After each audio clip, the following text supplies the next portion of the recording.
Good evening. I'd like to call to order this budget workshop meeting for April 17th, 2018. Please rise for a moment of silence.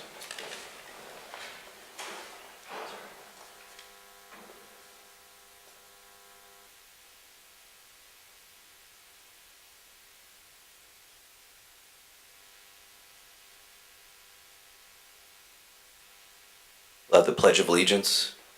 I pledge allegiance to the flag of the United States of America, and to the republic for which it stands, one nation, under God, indivisible, with liberty and justice for all.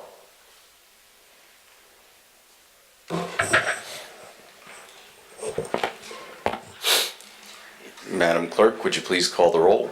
Thank you. Fishbein? Here. Laffin? Here. Letourneau? Here. Marone? Morgenstein? Shortell? Here.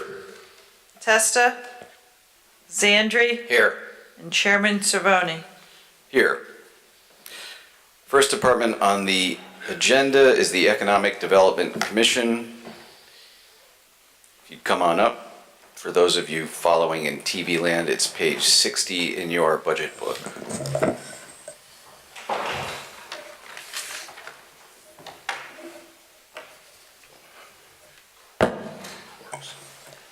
Good evening.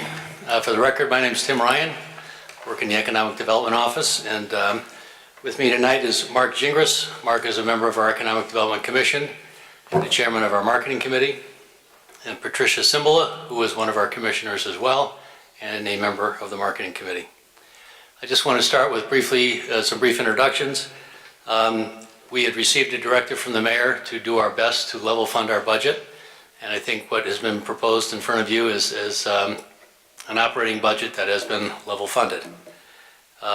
Since the majority of our operating budget is marketing related, I'm going to ask Mark Gingras to discuss our marketing strategies for your edification. So Mark, turn it over to you. Thank you. The strategy we've been using for the last couple of years, and we are continuing for this next year, is to try to market in-state. We're not going to go to some conventions or something out in New York or New Jersey and spend some money to hopefully get somebody to come to Wallingford. We feel that if we can do some in-state businesses who have predisposed to be doing business in Connecticut, we're going to try to attract them as much as we can. We have a lot of good value in the town to do that. Anything outside of the state, we rely on CERC, which is the Connecticut Economic Resource Center, and DECD, Department of Economic and Community Development. They do a lot of the outstate, out of the country work for us, and we have a close relationship with them. They worked fine with us in the past. We have regular dialogues with them about people coming into the marketplace to show these people Wallingford, and so far it's worked out really well, and it's been cost effective for us to do that. We've been targeting lately areas from Brazil, Israel, and Germany. And just a couple weeks ago, actually, I hosted a business aggregator from Germany to see the town, talk to us about bringing some businesses to the town. We also have a secondary strategy that we believe, it's fairly new, that we believe is going to be more effective for us, and that is to engage Wallingford itself into promoting Wallingford. And that's by making people more knowledgeable about the town, what the good parts of it are, what's happening in the town. And as I say, we have a lot of positive things happening. So let people know that, talk about it, whether they're in a business, whether they're not, whether they have family visiting, kind of get them into an elevator speech about how great Wallingford is. And that we think that building that rapport, we don't have done 8 commissioners and Tim selling the town. We have the town selling the town, and we think that that's going to start helping us more and more. We do that by, initially we've done this by Wallingford Magazine doing some articles on the commission, the commissioners, why it's important for EDC. Selfishly, it helps you with your taxes, that type of situation. We're coming out with a brochure pretty soon. It'll be in, I think, May. With the electric division as a stuffer, and it'll talk about the EDC, talks about the town, talks about why economic development is important to everyone, that type of a situation. So those types of things help us build the rapport within the town, within the people. And lastly, we engage the brokerage community. I mean, they're the people who make the deals happen. So very, very actively, we stay with brokers, let them know what we're doing. They let us know what they want, what they're doing, and it's been pretty good. Our most recent GIS initiative, the system has been live for almost a year now, has been very good. It targets commercial and industrial properties within the town, and it's available on our web, and we've gotten a lot of feedback from the brokers regarding that. So Patricia would like to talk to you now about some of the specific programs that we have going on. Hello, everyone. Thank you for having us. Our campaign is a print and electronic campaign. We've been advertising in the Hartford Business Journal as well as the Fairfield County Business Journal. We've included staff, written stories, and we've targeted advertising messages within our campaign. As Mark said, we're trying to reach everyone and have Wallingford people be proud of Wallingford and spread the word. We believe in the value of our 3 billboards. They deliver researching feasible ways to illuminate the boards with solar lighting. That's what we've been looking into lately. So in summation, we strive to develop a marketing plan that inserts Wallingford into the conversation. Because when people are talking about how they're going to move their businesses, how they're going to expand their businesses, what they want to do with an area within Connecticut, we want to be part of that conversation. Even if it's just a look-see, even if it's just a matter of coming in and doing the walkthrough, and we don't get them, we still want to be part of that conversation, and we're trying to target everything we can to get into the conversation, and that's basically what we've done. I don't know if you want to allude to it or not, but we have some miscellaneous notes of, we have over 50 new businesses for 3 consecutive years that have come into the town. Yes, we've lost some people, but we've grown the town with 50 new. We call new commercial electric customers to welcome them, let them know that we're here to assist them.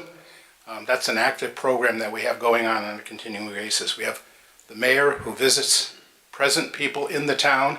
You want to expand, he brings a lot of his departmental heads with him, a lot of our EDC commissioners with him, and what can we do better? What in the town can not only make you stay, but also brag about the fact to bring other people into the town. And it's been pretty good. And I know some of the councilors themselves have joined us on that, and we appreciate that.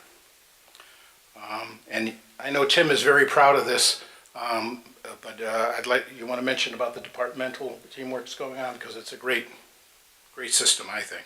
Sure. I mean, at the core of any community's success is the cooperation that we get from all the department heads in town, including public utilities, planning and zoning, engineering, et cetera, et cetera. So I will say that in my travels with folks that are my counterparts in other communities, we often talk about strategically how we approach different projects, and we are envied by a number of other communities because of the cooperation we get. So I think it's not the economic development show. It's truly a team effort. Not to sound cliche, but it works.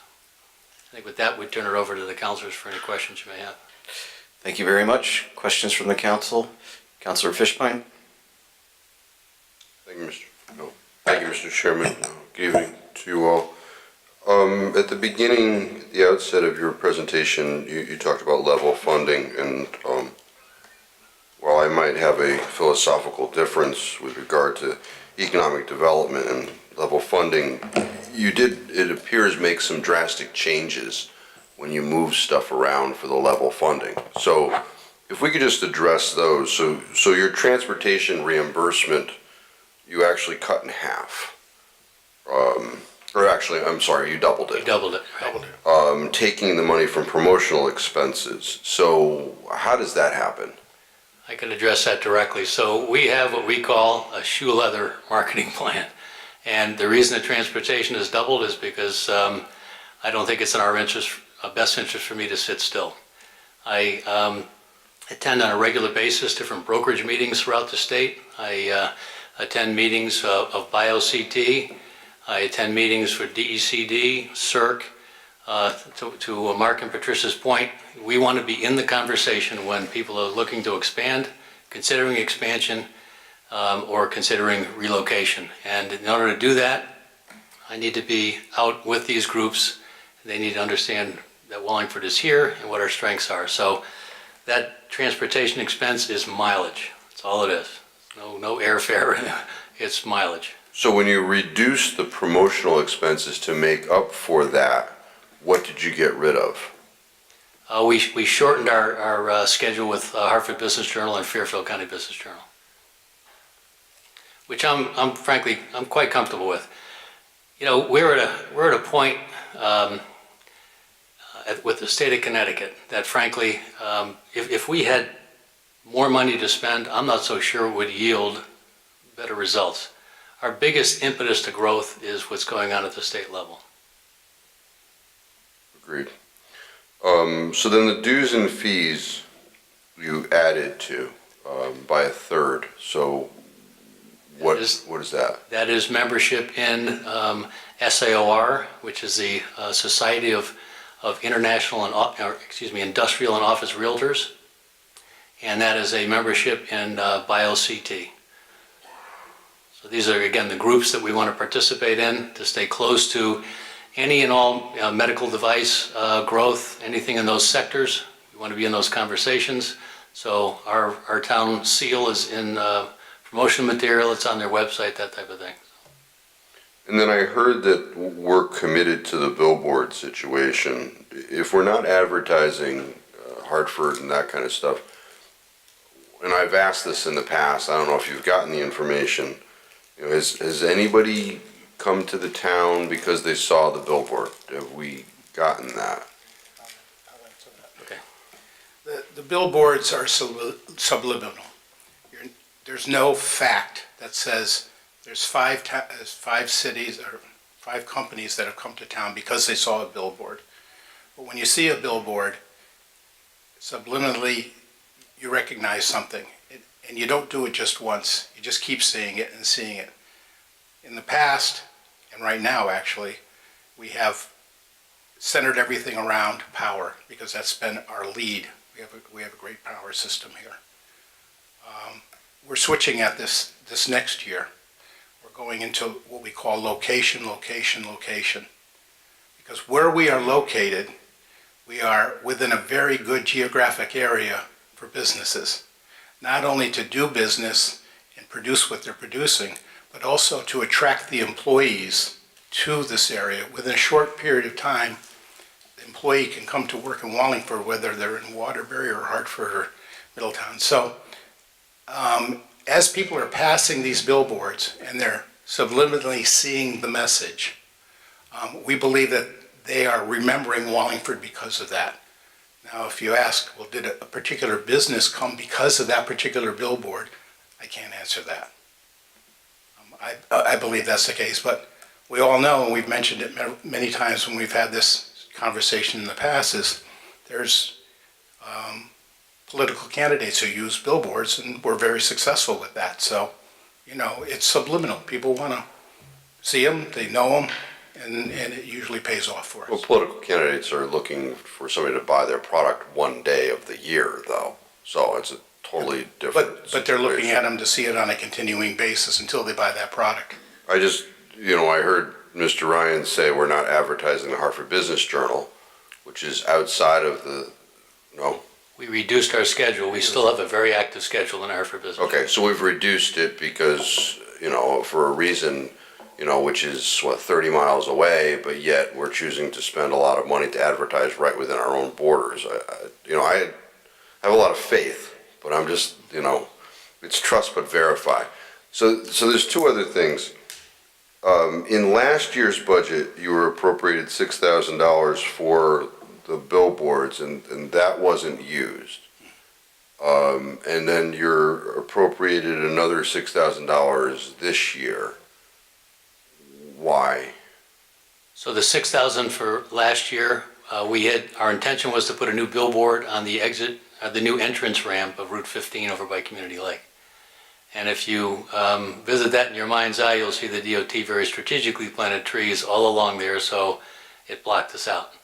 So at the time we were budgeting, we didn't know that they were going to plant trees. It was pretty wide open, and we thought we'd have a great opportunity to put a board there. So that disappeared. Now the 6,000 for next year is to illuminate them, and we're still researching that. So, you know, we pride ourselves in being very prudent when we spend the money, and very deliberate when we spend the money. So we are researching the viability cost of putting a solar array on these boards. That's what that 6,000 is for.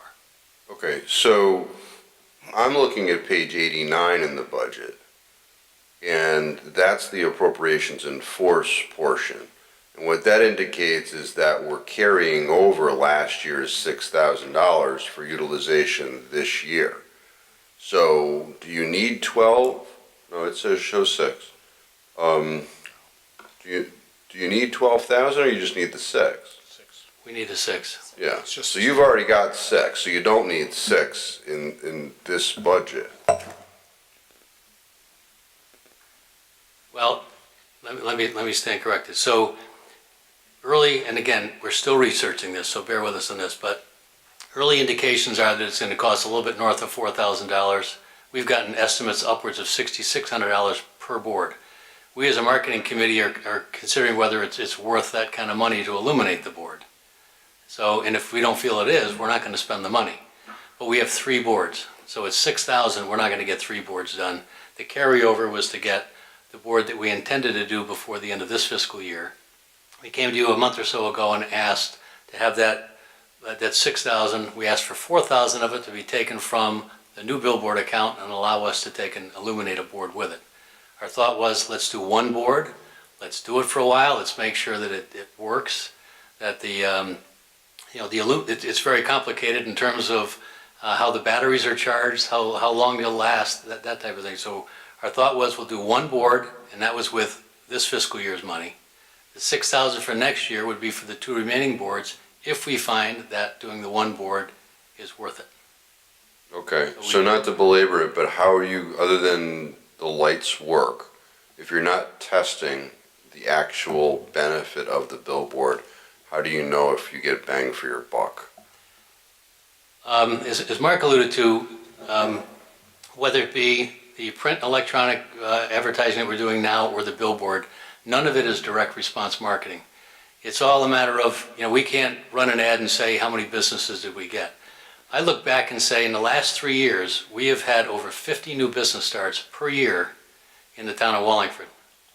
We're very pleased with that. We think that's very, very good. So I look at that and say cause and effect. It just so happens that 3 years ago, we realigned our marketing strategies to be completely in-state, targeted, as Mark said, to those businesses that are predisposed to doing business in Connecticut. We think it's working. So to that end, I cannot say, Hobson Monster came to town last year because they saw our billboard on 91. But I can say collectively that the marketing strategies that we are employing now, that we rearranged 3 years ago, have generated some pretty good results. Is it all because of the marketing? I couldn't say. But do I think there's a cause and effect? I truly do.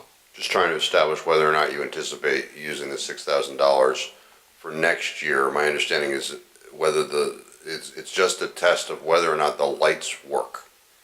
Yeah, I think the worst thing, as we've kind of tongue-in-cheek said amongst ourselves, the worst thing is to promote the reliability of our power on a billboard on 91, and then to find out that when it's supposed to be lit at night, it's not lit. Well, I think it's a little ironic that you would be advertising the reliability of our power on 91, but you're not utilizing our power to advertise that power. Right, so understand that all of these boards are on private property, right? And getting power to these boards, if it was an easy way, we'd do it. Right. So the other thing I wanted to ask you about is the consulting engineer, also on page 89, which is a carryover, which I think was a carryover from the prior year. Right. If I recall correctly, the intention is to use tax dollars to analyze the possible developmental abilities of a private piece of land adjacent to 91. Is that That is correct. fair? That's fair, yep. So 3 years ago, there was an intention to do that, and it didn't happen. The money was appropriated over my objection. And then last year, the money was held over my objection, and it's still not done. We're holding it over again. Bless you. So I think it's a waste. Sometimes the wheels turn slowly. Time will tell whether it's a waste or not, but this happens to be the property behind the Hilton Garden Inn, which is privately owned. However, it's also landlocked. And once the Hilton Garden Inn was built, there are let's call it conditions on Route 68 that the Connecticut DOT insisted that be improved in terms of signaling, in terms of widening lanes and so forth at great expense. So the next person in to try to develop any property would potentially bear the cost of that. I'll tell you now that based on my perhaps not so humble opinion, no developer is going to absorb that cost. It's way too much. It's over $1 million in cost. So what our engineering department is working with DOT as we speak to try to see if we can't get a conversation going about them easing up on the road improvements and that intersection. And then we talk about the feasibility of, in order to make something happen back there, we now know we've always known how many acres there are, but we know how many developable acres there are. So we put the onus on the property owners saying, if we are going to consider maybe providing a right-of-way, as we've done in any of the industrial parks and so forth, so there's precedent throughout the town where we have built a right-of-way infrastructure up to a property and let the developers take it from there. If we're going to consider that, we want the private property owners to have skin in the game. And they have done their due diligence in terms of skin in the game. What we wanted to be able to deduce is how many developable acres are back there. There's about 50 acres of land, but not all developable because there's wetlands. And we want to take that developable number and say, how do we take and determine what the tax yield is? And the bottom line is, the amount of money we'd be willing to spend to put infrastructure in depends on how much money we think we're going to get back. So it's taken longer than I certainly would have anticipated to get to this point. I can appreciate your comments.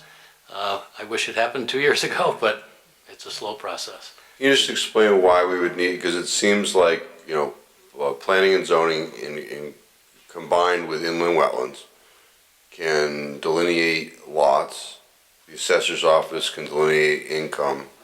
Why would we be spending $50,000 over this? The $50,000 is not to make the determination of what the potential tax yield is on the site. We put that onus on the property owners, and there's 2 property owners. The $50,000 is to study the costs of and the feasibility of us taking, we've unofficially referred to it as Research Parkway Extension, going from 68 up into that property line, which would take us behind the Hilton Garden Inn. And our engineering department, frankly, could give you a much better answer as to what those direct costs were, because we've done this in conjunction with their consult. Okay, thank you, Mr. Chairman. Certainly. Any other questions from the council? In your introduction, you talked about brokers. Are you talking about business brokers? Commercial industrial real estate brokers, Yep. correct, yep. Okay. That was my one clarification. There being no further questions for you, thank you for your time. Thank you. Thank you. We thank the council for your continued support as well.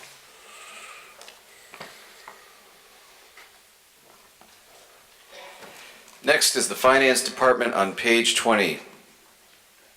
Would that be you, Mr. Bose?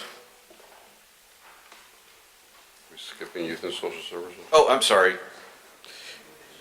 You're right, Youth and Social Services is next. My apologies.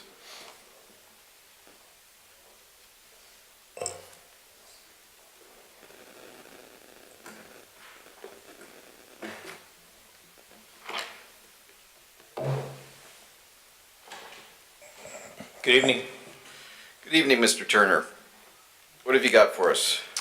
So my budget reflects pretty much a status quo budget from this year, and I think that that's a reasonable budget to continue the work that we have in place.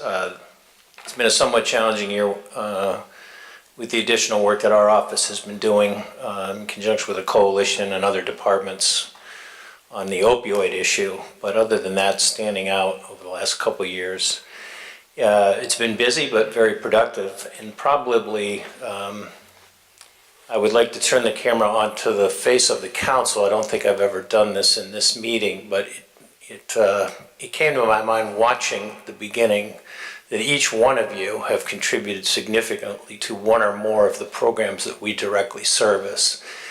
And I think it's important that the citizenry of the town recognize that you're not just up here in a legislative position, but you are community members that donate your time, your talents, and your dollars to our programs. And most of those programs directly benefit children and or families. So I just want to say thank you for that.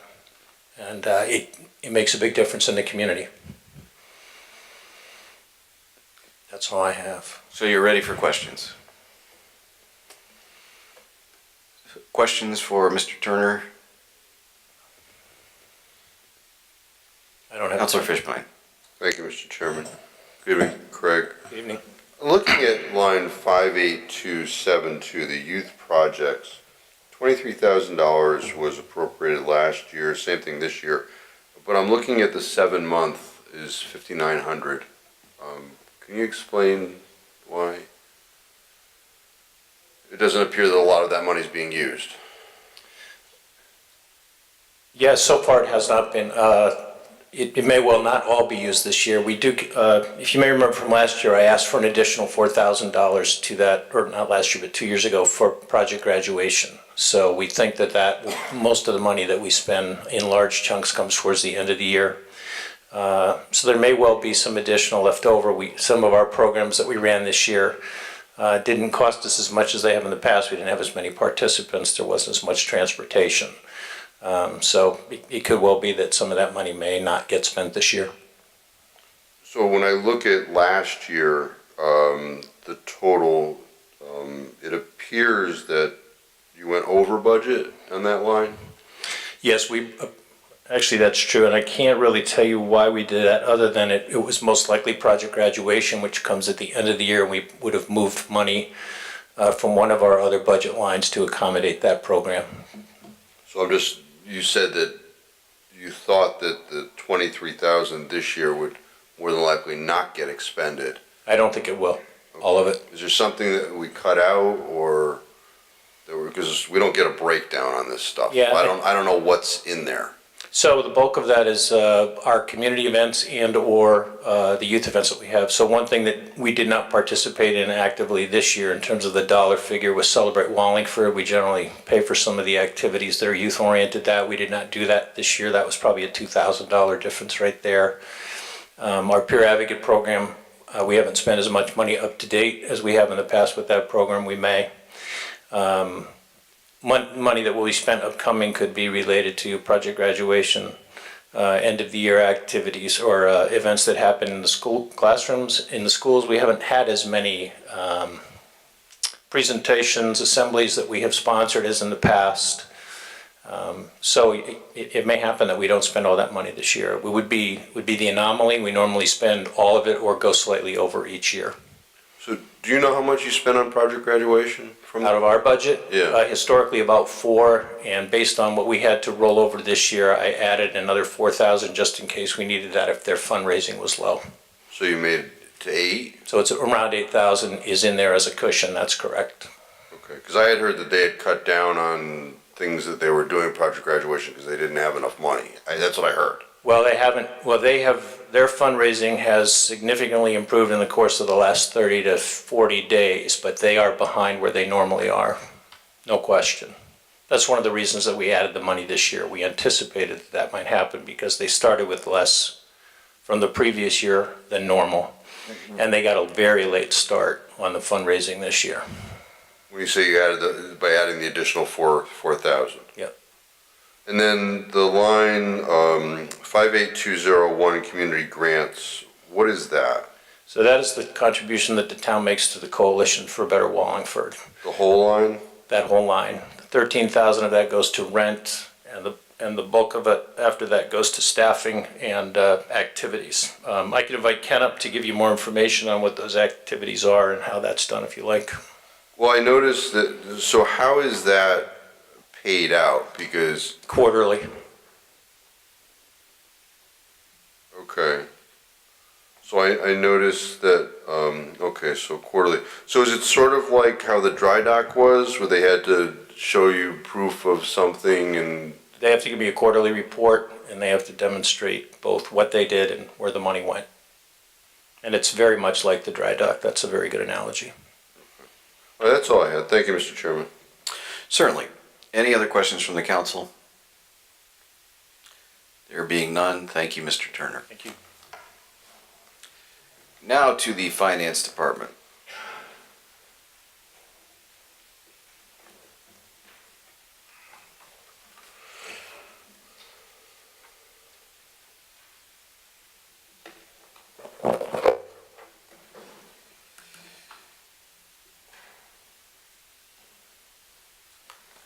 Questions for Finance? Mr. Fishbein. Thank you, Mr. Chairman. Good evening, Jim. I think I saw this somewhere. The financial info system is not in this budget, but it's being paid, is it being paid out of CRA funds? The financial information system? No. Yeah. No, that was reduced to try to bring the budget down a little bit, more reasonable. Okay, reduced to zero is quite a, Yes, it was reduced. There is a module that our system, our software system provider has, which has a lot to do with documentation, storage, and retrieval and things of this nature. Sort of at the point of entry when something gets entered into the system, whether it's a requisition, a purchase order, an invoice, backup documentation, things of that nature. We're exploring purchasing that someday, but when we, frankly, putting all the totals together of all the budgets and seeing what things were coming into, that was reduced. well, is it reduced or eliminated? No, it's eliminated. I'm sorry. Yeah, Poor choice, of course. That's correct. We won't be moving on that at all next fiscal year. And how will that impact your department? It won't impact us at all. So why did we request it? It was something that we were going to be trying to do for a better retrieval and storage of the documentation that we process.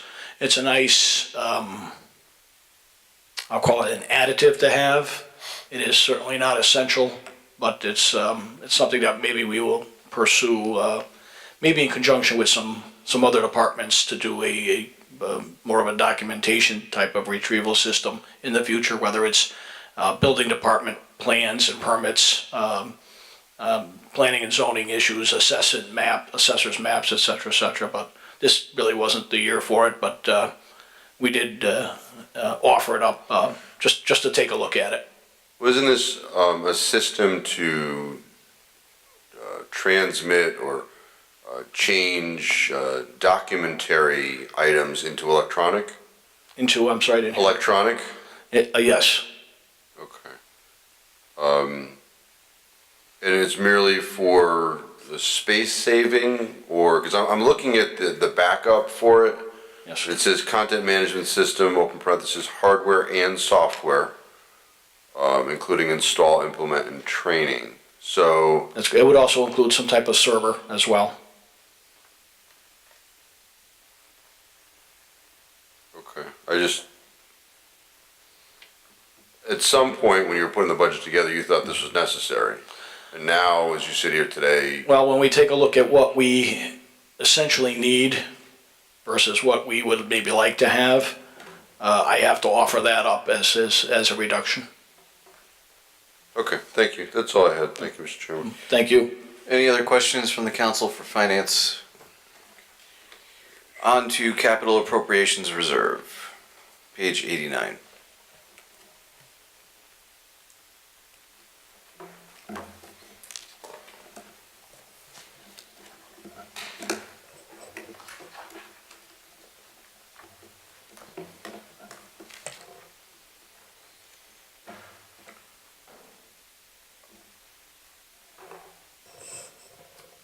Councilor Fishbein?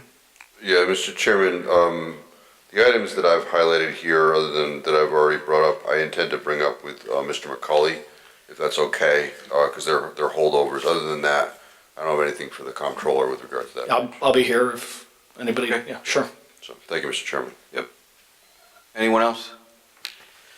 On to contingency, page 64.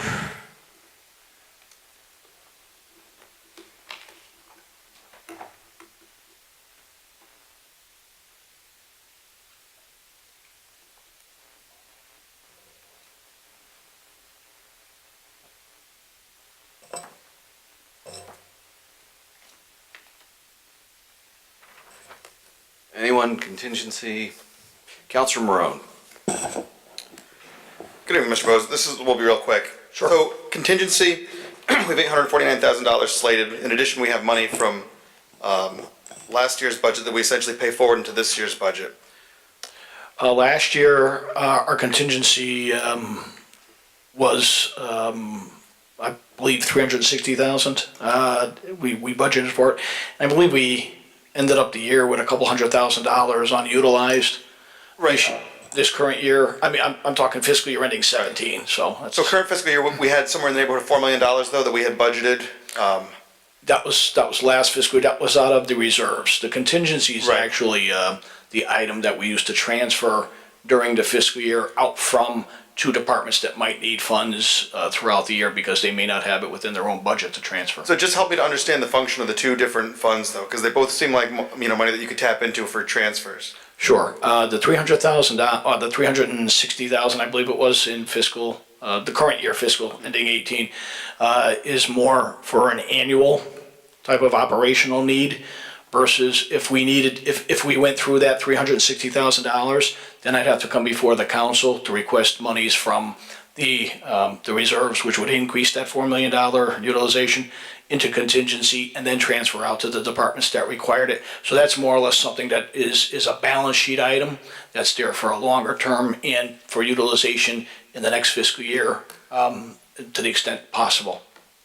So back up just a second. So when you say it's in there for a longer term, though, you mean because that $4 million is essentially in every fiscal year budget? I know it varies, obviously, but. Well, it varies. It has varied over the years. When I started here about 13 and a half years ago, the first budget, the budget that was in operation when I got here was using $7.5 million of the reserves to balance the budget. And we've kind of whittled that down a little bit because that's a lot of money to be using to balance one year's budget. So you replace that with some other, hopefully, revenues and some, and depending upon the results of what happens, that determines how much more, whether it's 4 million, 5 million, or whatever that we use to offset tax increases and or provide services, probably a combination of the two, as you know, for the upcoming fiscal year. Thank you. You're welcome. Anything else for contingency? There being none, on to debt service, page 22. Counselor Fishbein.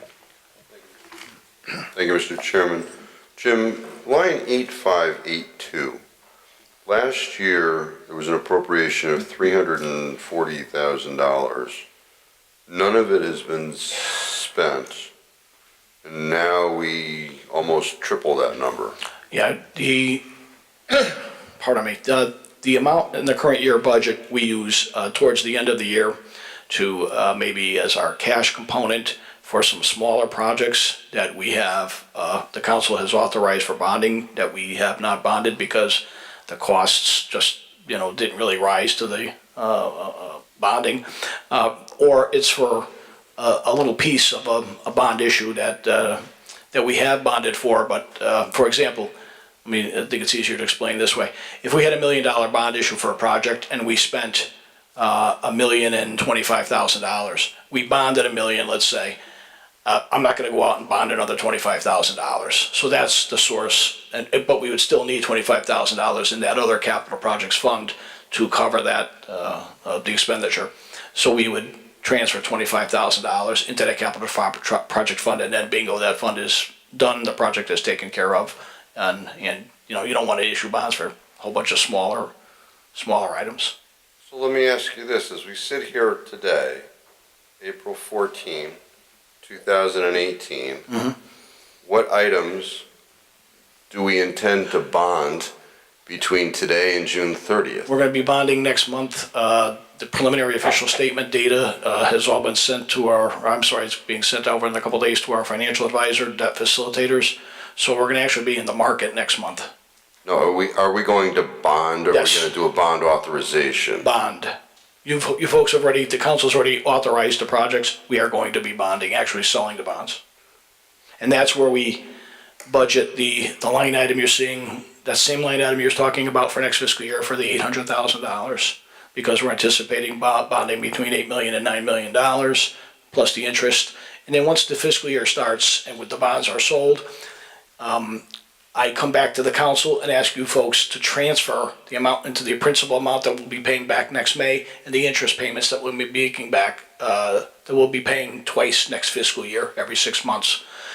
The reason why we do that is because I like to show you on the top line of that budget where it says principal retirements, the actual amount of bonds already sold and how much we have to pay on those bonds next fiscal year.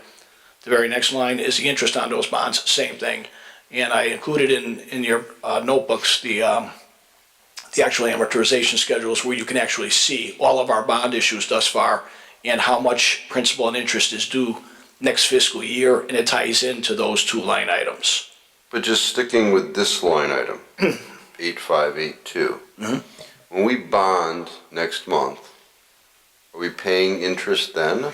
No, we'll pay bond, if it's a May, let's say May 15th, November 15th of 2018, we'll have our first interest payment. And then May 15th of 19, we'll have our first principal and our second interest payment. Exactly. So the $342,000 that we appropriated last year will not get used at all this year because the first payment will be in the next fiscal year. It'll essentially come out of line 8510. That's correct for the 18-19 budget that you're looking at. The amount that we have not, the reason why we don't pay any, you're not seeing any expenditures for the $300,000 amount is because we haven't made the journal entries yet to do them. Simple as that. There's no cash out the door. We will fund the, like I said, sort of those tail pieces of those authorizations that we're not going to bond. A large portion of that is probably going to be done for the cemetery wall, which we have not gotten that grant, and we may not be getting that grant for. So that's probably the most significant part of that $300,000 for this fiscal year. But we do that at the end of the fiscal year as we're closing up our books, when we see the exact amount of those projects, how much was spent, how much was already bonded, and we subtract out the difference we fund with that line item. And this way it keeps our it does keep our bonding down and keeps our interest payments down over time. Not that I wanted to go this far down the rabbit hole, but I thought you mentioned the cemetery wall. I thought in resolving that was being paid for by the state. Why would we have to bond? I'm not sure of that right now. If it does come true, and we have a bond authorization for that. We knew that we probably weren't going to sell bonds for that, but we needed the authorization of the council because that project is going to extend more than one fiscal year. And you don't carry forward a capital projects fund. They're just out there until they lapse, which means until the projects are completed. When the projects are completed, we make our journal entries. We make sure that that capital project has been funded. And in that case, there's going to be a little bit of a lack of funding probably, unless the state grant comes true. If the state grant comes true, there's going to be a small portion of that still needs to be funded from that line item, if it's all done in this fiscal year. Okay, but just to go back, I don't recall, have we issued any bonds in the last year? This fiscal year, no, we did not. Okay. So,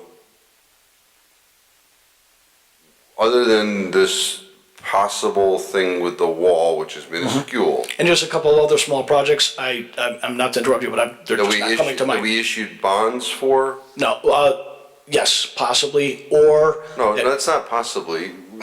Well, I don't have the list in front of me, so I do apologize. But yes, there could be some projects out there that, for example, like that example I gave you, we spent $1,025,000.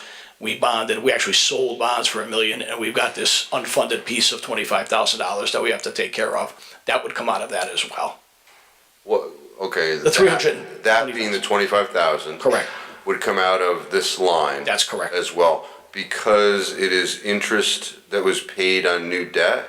No, there was no debt issued on it. It was just what we paid for the So why would it project. come out of this line? It says new debt financing is this line. That's correct. It may be a misappropriated line item, but that's the way it's always been described in the last, God knows how many years, but that is what we use to pay.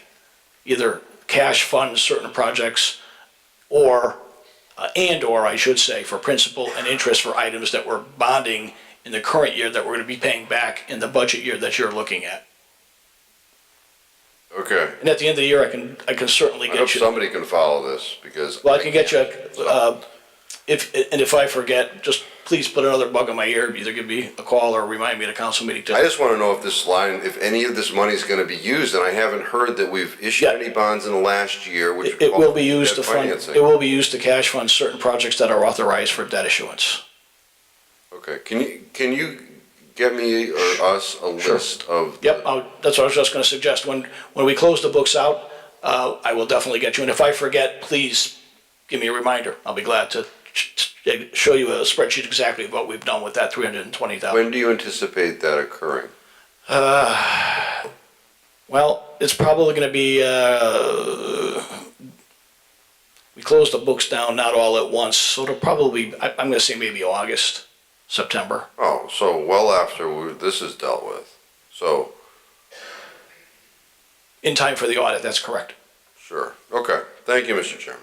If I do forget, please remind me. Well, it's a little late by then, so. Okay. I mean, All right. Thank you. Counselor Letourneau. Thank you, Mr. Chairman. Jim, since we're talking about bonds, and eventually it'll come back to us, but when we go out to bond this year, whatever projects, Where is, I didn't hear the second. we're gonna go out this year to bond some projects, That's correct. okay. And we're gonna go out with our AAA bond rating. Well, you get your rating assigned as part of the bond issue process. The rating agencies will look at your information that you set up, then they set up an interview, either, it could be a telephone interview, it could be they can come down to, here to Wallingford, or up to Wallingford, I guess, or they can ask us to go down to Manhattan. Okay, and what do you bring? What do I bring? Or, I mean, what are they looking for that, Well, they're looking for financial results. They're looking for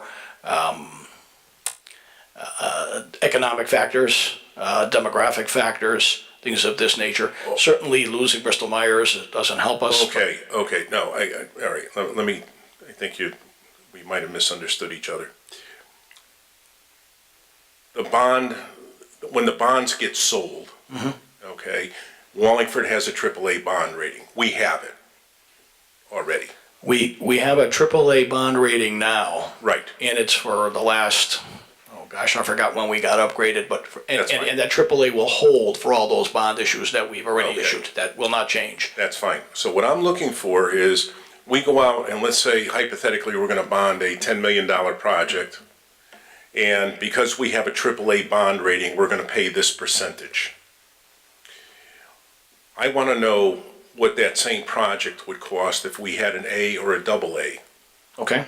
What kind of a spread is there? Is there a drastic spread? can- Is there a little spread, or just, I would like to see the numbers on I that. could get you a summary of the bond issue. Different scenarios, if you could provide Sure. that to us. I'd We can appreciate get you a little summary, and at the time we bond, and we could also take a look at some sales that have different ratings at that same time, because you got to kind of line it up around the same time. Doesn't have to be the same day, but Sure. pretty close. We can do that for you and get it out to the council. Sure. Okay, thank you. That's what I was looking for.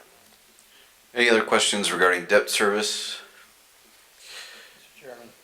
Mayor? Just so we're all aware, there is more debt to be issued, and I think there's some $9 million in school projects that is awaiting treatment for borrowing. There's a project we're looking at now in terms of improving security in the various town buildings. I don't really have a dollar figure on that. There's another project you're aware of, the SCOW building improvements. I don't know if that may require borrowing. At one time, I would have said some of these wouldn't, but with the way things are going, it's quite possible they'll all, so there's plenty of room, and obviously behind all of that lurks things like the phosphorus program and other things. So it's not like we aren't easily able to identify some major projects for bonding purposes. Thank you. If the two departments who are waiting patiently, if I could beg your forgiveness, Councilor Morgenstein has told me that she's going to be late for this meeting and has questions for Public Works. So at this point, I'm going to ask if there are questions for cap and non-recurring or six-year capital. Okay, cap and non-recurring, page 23.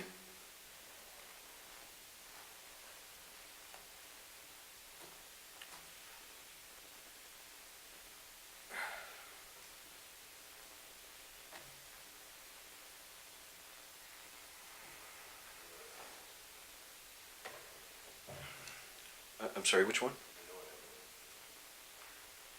Any questions for cap and non-recurring?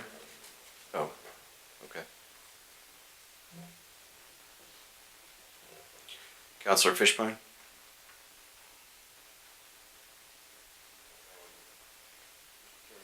The question that I have was actually answered by the electric division when they were here. So I don't have any questions on cap and non-recurring. Okay, six-year capital, questions? Councilor Fishbein?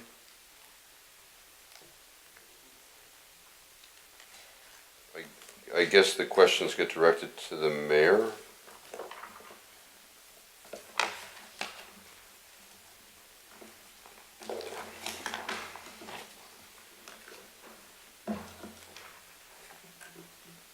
Mayor, I guess that's where the questions are supposed to go, is to the mayor? Yeah. The Pragmatic Park lights.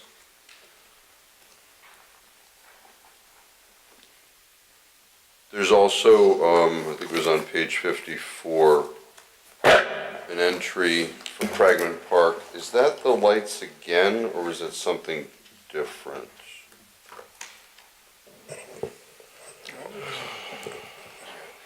The project is a new field, multi-purpose field, used for almost everything except for community garden purposes. Is that right?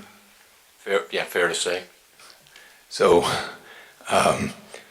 we are planning to put lights around it, and this was in part certainly to address the potential loss of baseball fields at Gaylord.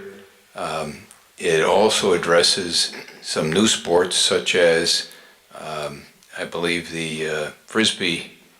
What do they call that? Ultimate? It's like football, only you're throwing a Frisbee. Right. Is that an ultimate Frisbee? And also, the lacrosse. Thank you. See, Mayor, I thought you were just joking. So yeah, it's a combination: lacrosse, soccer, football, For Frisbee, I suppose. For the benefit of the non-visual record, Mr. Baltramitis, if you could remind us that you're here on the record. I'd be happy to. So for your record, I'm Rob Baltramitis, your town engineer. Thank you, Mr. So Mayor. it is a new field, planned to be lighted, and it's a total of, I think, 310,000 or so. A portion of that, 200,000, is for lights, the rest is turf and irrigation. So the total project, I see on the 6-year cap and non-recurring, I see an entry of 200,000. And then on the Public Works budget, I see an entry of 45,000. Am I to understand that's the entire project is 245? No, actually, the entire project is 310, I believe.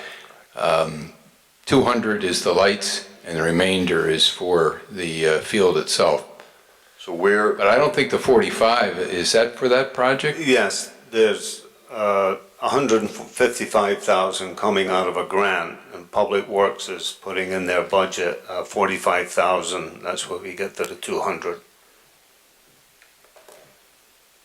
Okay, well, If I may, yeah, Mr. Fishbein, what column are you looking at on page 54, if I may ask? page 54, I'm looking at the column, it says new, Pragman Park, and then department request 45, there is no appropriation to the right of that. Into the current year, so it's the current year that ends June 30th of this year. That is correct. No indication of mayor approved. Yeah, if I may, I think the answer here is when DPW first did the budget, they were looking to fund the balance of the lights out of their DPW account. It was a better fit in the capital non-recurring. So when you see Pragman Park lights in the cap non-budget for 200 and you see footnote 3, Oh, yes, okay, I understand, yeah. That's exactly what happened, when Henry did request 45,000 in his budget. That's why it's in his departmental request, column. And the mayor zeroed it out because it's part of the $200,000 in cap and non-recurring. So we didn't want to duplicate the $45,000. All right, so the lights are 200 in the cap and non-recurring. Plus, we're getting a grant of 155,000 for the balance of the project. Believe that's. No, Mayor's saying no. I'm not gonna explain. The total, the total for the lights is $200,000. Got it. We're going to be getting a $155,000 grant. So we have $45,000, that difference is in the capital non-recurring. There's another $110,000, Craig, that's required to complete the project, and that is for, the topsoil, the turf, and the irrigation. My understanding is that those are from previous years already budgeted, and it also includes some funding from Park and Recreations from their endowment fund for Pragman Park itself. Okay, I do on page 89, I see appropriation. if we may, because we just transferred monies, it's not showing up in this because it happened after January 31st of 2018. We transferred some monies out of a few departments into the Public Works Department. It's not in front of you. It would be on your monthly report, your monthly detail report that you get from us. Would we have not approved the transfer though? Yes. No, you did approve it. You approved it last meeting or 2 meetings ago. Yeah, okay. Because the, Well, you said we didn't see it, so, well, I'm sorry, you didn't see it in this book, in the 18-19 budget request. okay, so can we just go back just a little bit? So the 200,000 that's shown on the first page of the cap and non-recurring is actually 45,000 because it's offset with a grant of 155 from the state, That is correct. right? That's the first part. I mean, the mayor, you good with that? Wait a minute.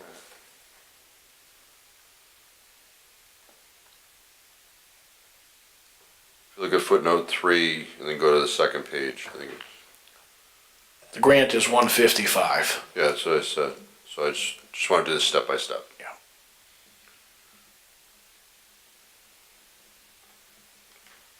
On page 83. One before you, right here. That's a revenue to offset that. So essentially, from the cap and non-recurring, all that's being expended on Pragman Park is 45,000 because it's being offset by the grant. So as a portion of this, we have on page 89, a carryover appropriation in force from prior years of 65,000. So that puts us at. No, that's the amount that, oh, I understand what you were saying to me. That's the amount, Craig, that you're seeing, that you folks approved last meeting in case they don't get to the project by June 30th. And I needed to, because of the budget cutoff date per the charter, when the mayor's got to get it to you folks, and speaking to Mr. Baltramitis and Mr. McCauley and Mr. Palermo, it was, they're anticipating, I think, getting to that this fiscal year, but in case they don't, I needed to carry that forward for you so that so they can do the work. Yeah, that's no different. I mean, the 65,000 has been appropriated. just in case. That's- We're indicating, and Well, I'm, no, it's been appropriated into Henry's budget and carried forward, just in case. Just in case. If they spend his funds by June 30, then that will be zeroed out, and it won't be carried forward because there's nothing to carry forward at that point. It was just a safety parachute, that's what it was. The effort was to start the project before June 30th. Yeah.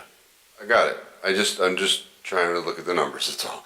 So then I got the 45 from cap and non-recurring, I got the 65, whether it gets spent this year or not, if that's the 110. That's correct. Okay, so we're good there, okay. So then, let me just go back. Mary, you said, the security, and you didn't know how it was going to be paid for. I'm looking at the cap and non-recurring, and it says, general government security. Am I to understand that that's what you were referring to?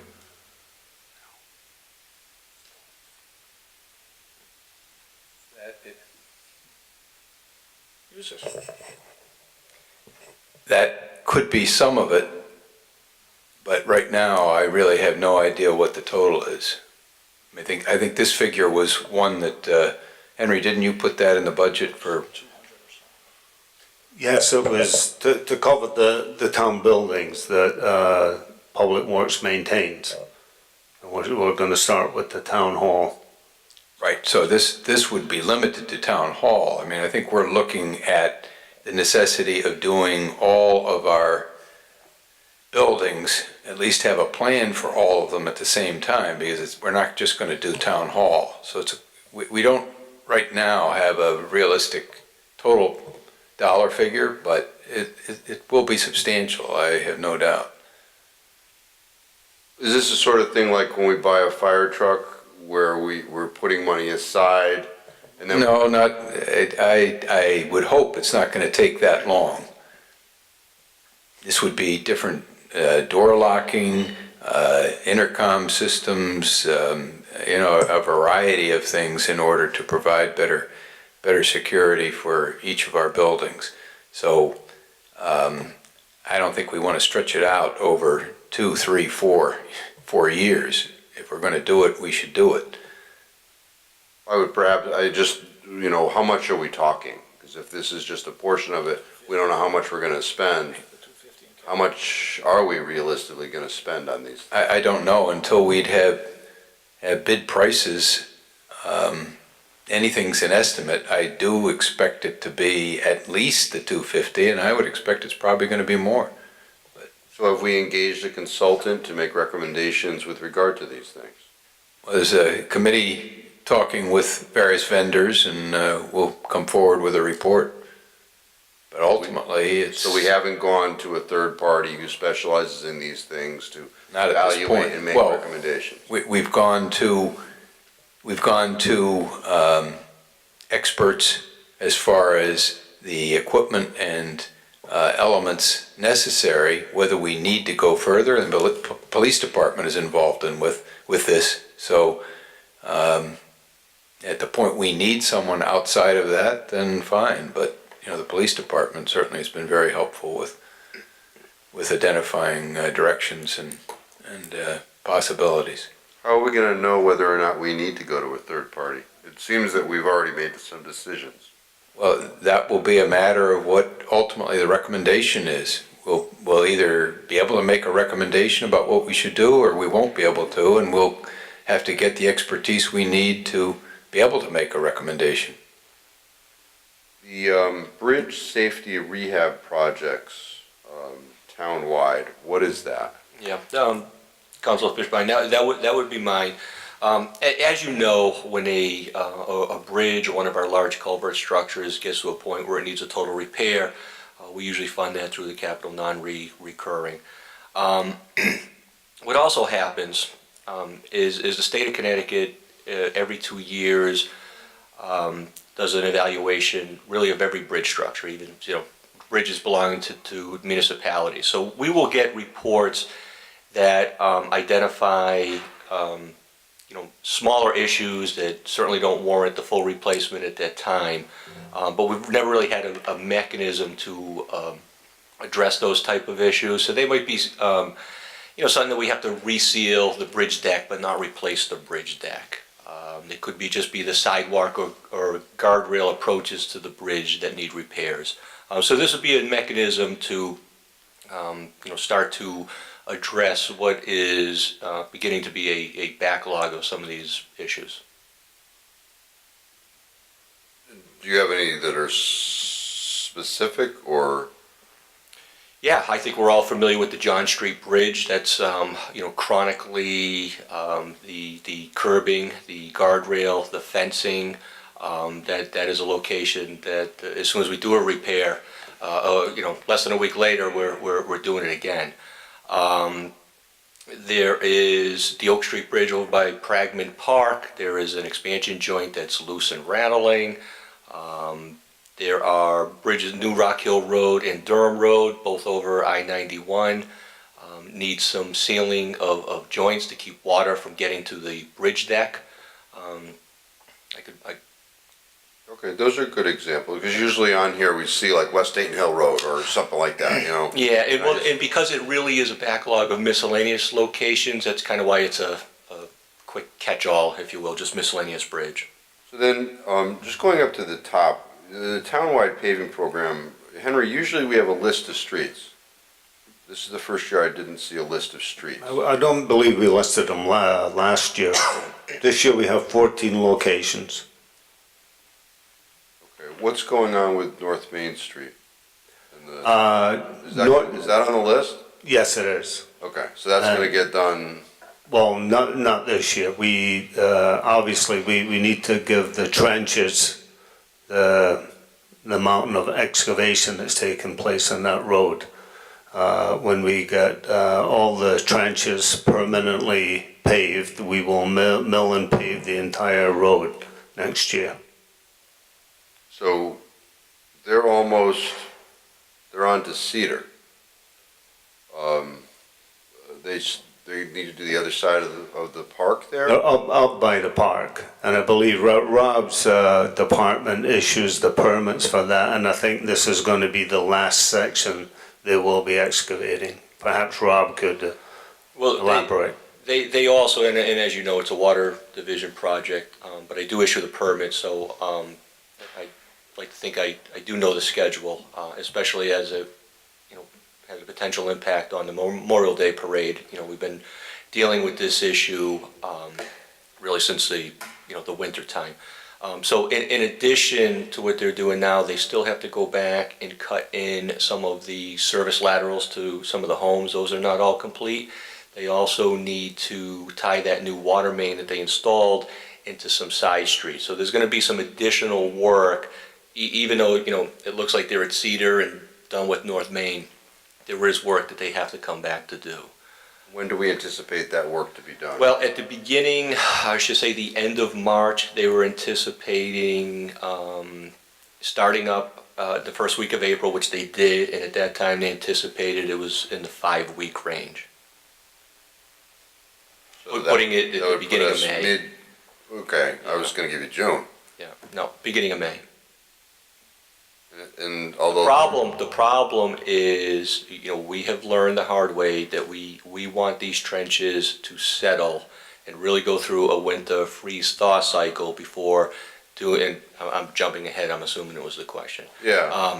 We want them to go through that cycle and do their thing and settle out before, doing that large investment of the full mill and pavement. I'm not happy to hear that. Nobody is. So then the guardrails, which originally, Rob, those were in your budget, Yes. and somehow they got to Okay, this so budget. there's actually two things going on. My department budget typically would have a $5,000 line item for guardrail replacement. That was a money in, money out situation. So that was, our town guardrails were impacted in traffic accident. We fix it, the insurance company pays us, replenishes that money. One of the things we haven't done as a town is really focus on the thousands and thousands of feet of guardrail that we presently have that are in disrepair. and need to be replaced on a systematic basis. So this is something I want to start doing going forward. In preparation of this, if you're interested, I have photos of examples. If anybody drives along East Main Street from Grebe Road and looks at the guardrail, it would be on your west side. There's a lot of it that's not attached. It's actually very low. It's more of a curb than it is a guardrail. It protects a pretty large embankment. Again, that's something that's an example of an area I want to tackle first. There's other areas along North Plains Industrial Road, Research Parkway, Carpenter Lane, where guardrail has just been hit, totally detached over time. And it's just something we need to start focusing on a systematic basis. Okay, similar to the sidewalks, and Correct. that sort of makes sense. Mr. Chairman, that's all I had with regard to this particular budget. Anything else for cap and non-recurring? Thank you, guys. I noticed on the Northfield Road Bridge, so that's done, right? Yes. But in the last couple budgets, this like $100,000 seems to keep Yeah. tripping out over itself. Is that just? This is a misprint, unfortunately. Okay. This should be referring to Northford Road Bridge. Okay. All right. Thank you. Anything else for this budget line? Then going back in time to engineering. Questions for the engineering department? Counselor Zandri. Good evening. Thank you. Good evening. So I have, it kind of coming out of the last part of the conversation, my favorite bridge got brought up, John Street. So of course I want to take an opportunity to ask you about that. I know I've called you several occasions about the fence and the curb over there. So I guess my question is, and you can correct me if I'm wrong, it seems to me like that is getting damaged more often now. And the only reason I say it like that is as a kid growing up, at least the fence had an opportunity to rust before they would hit it.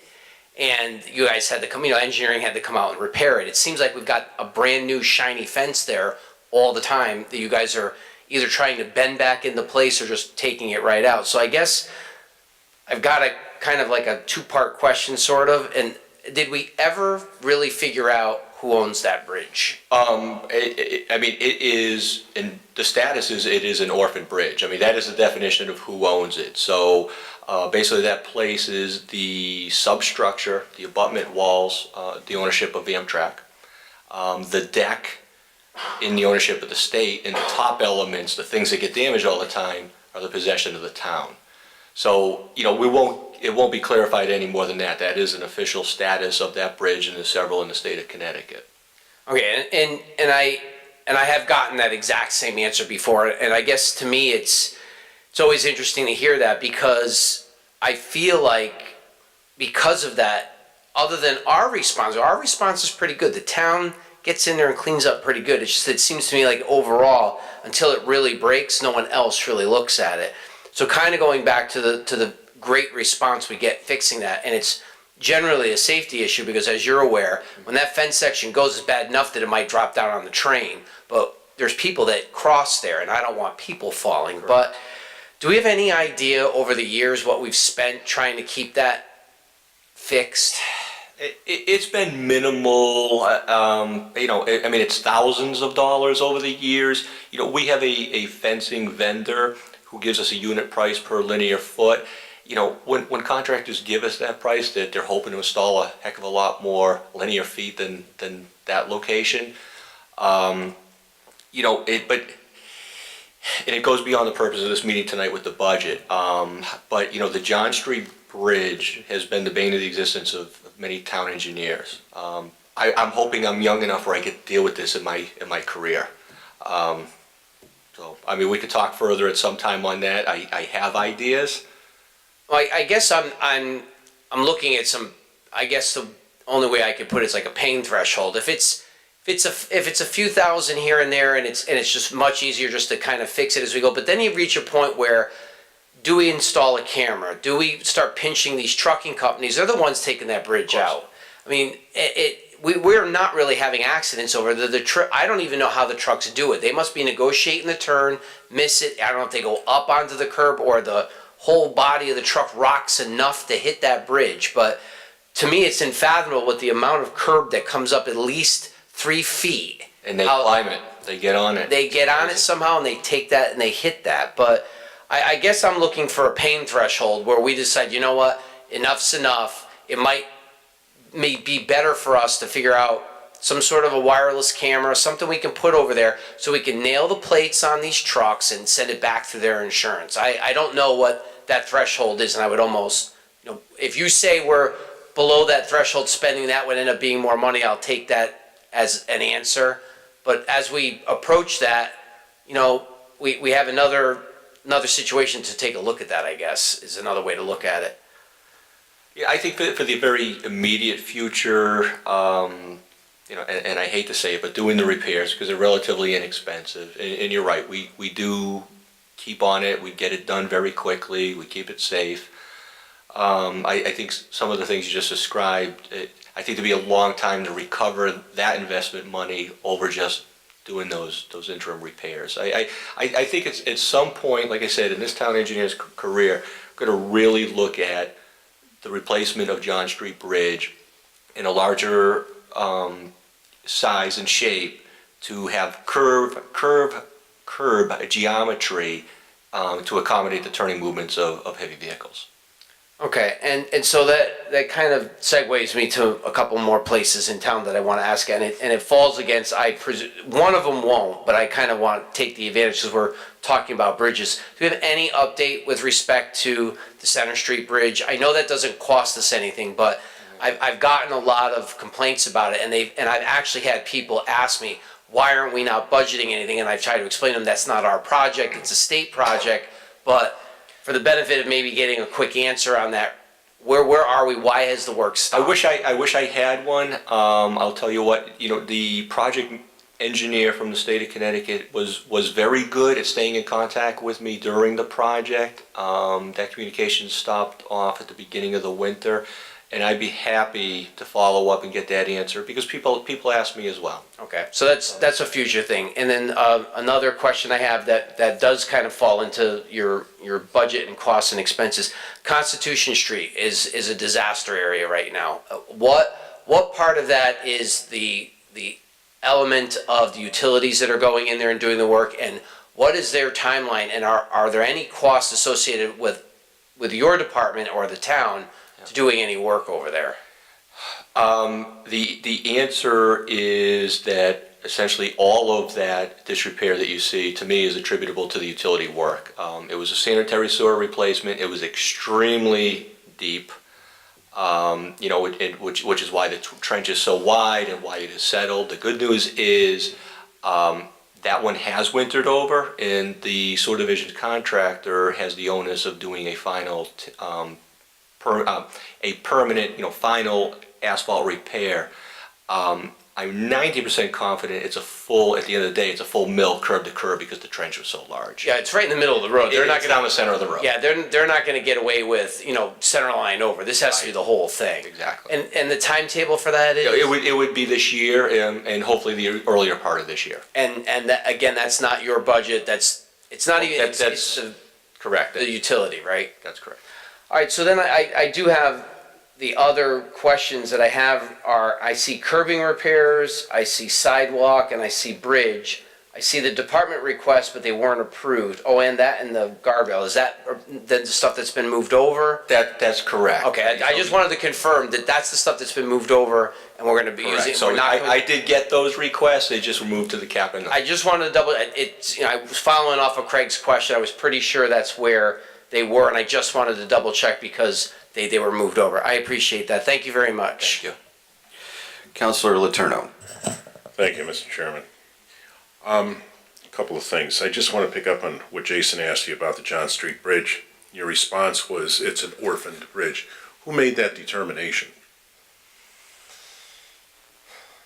I believe that's a Connecticut Department of Transportation term and decision. So they were the ones at some point, you don't know when. I don't know when. It's always had that status for the 18 years that I've been here. Okay. Maybe that would be interesting to take another look at, to see exactly who, how that was determined to get the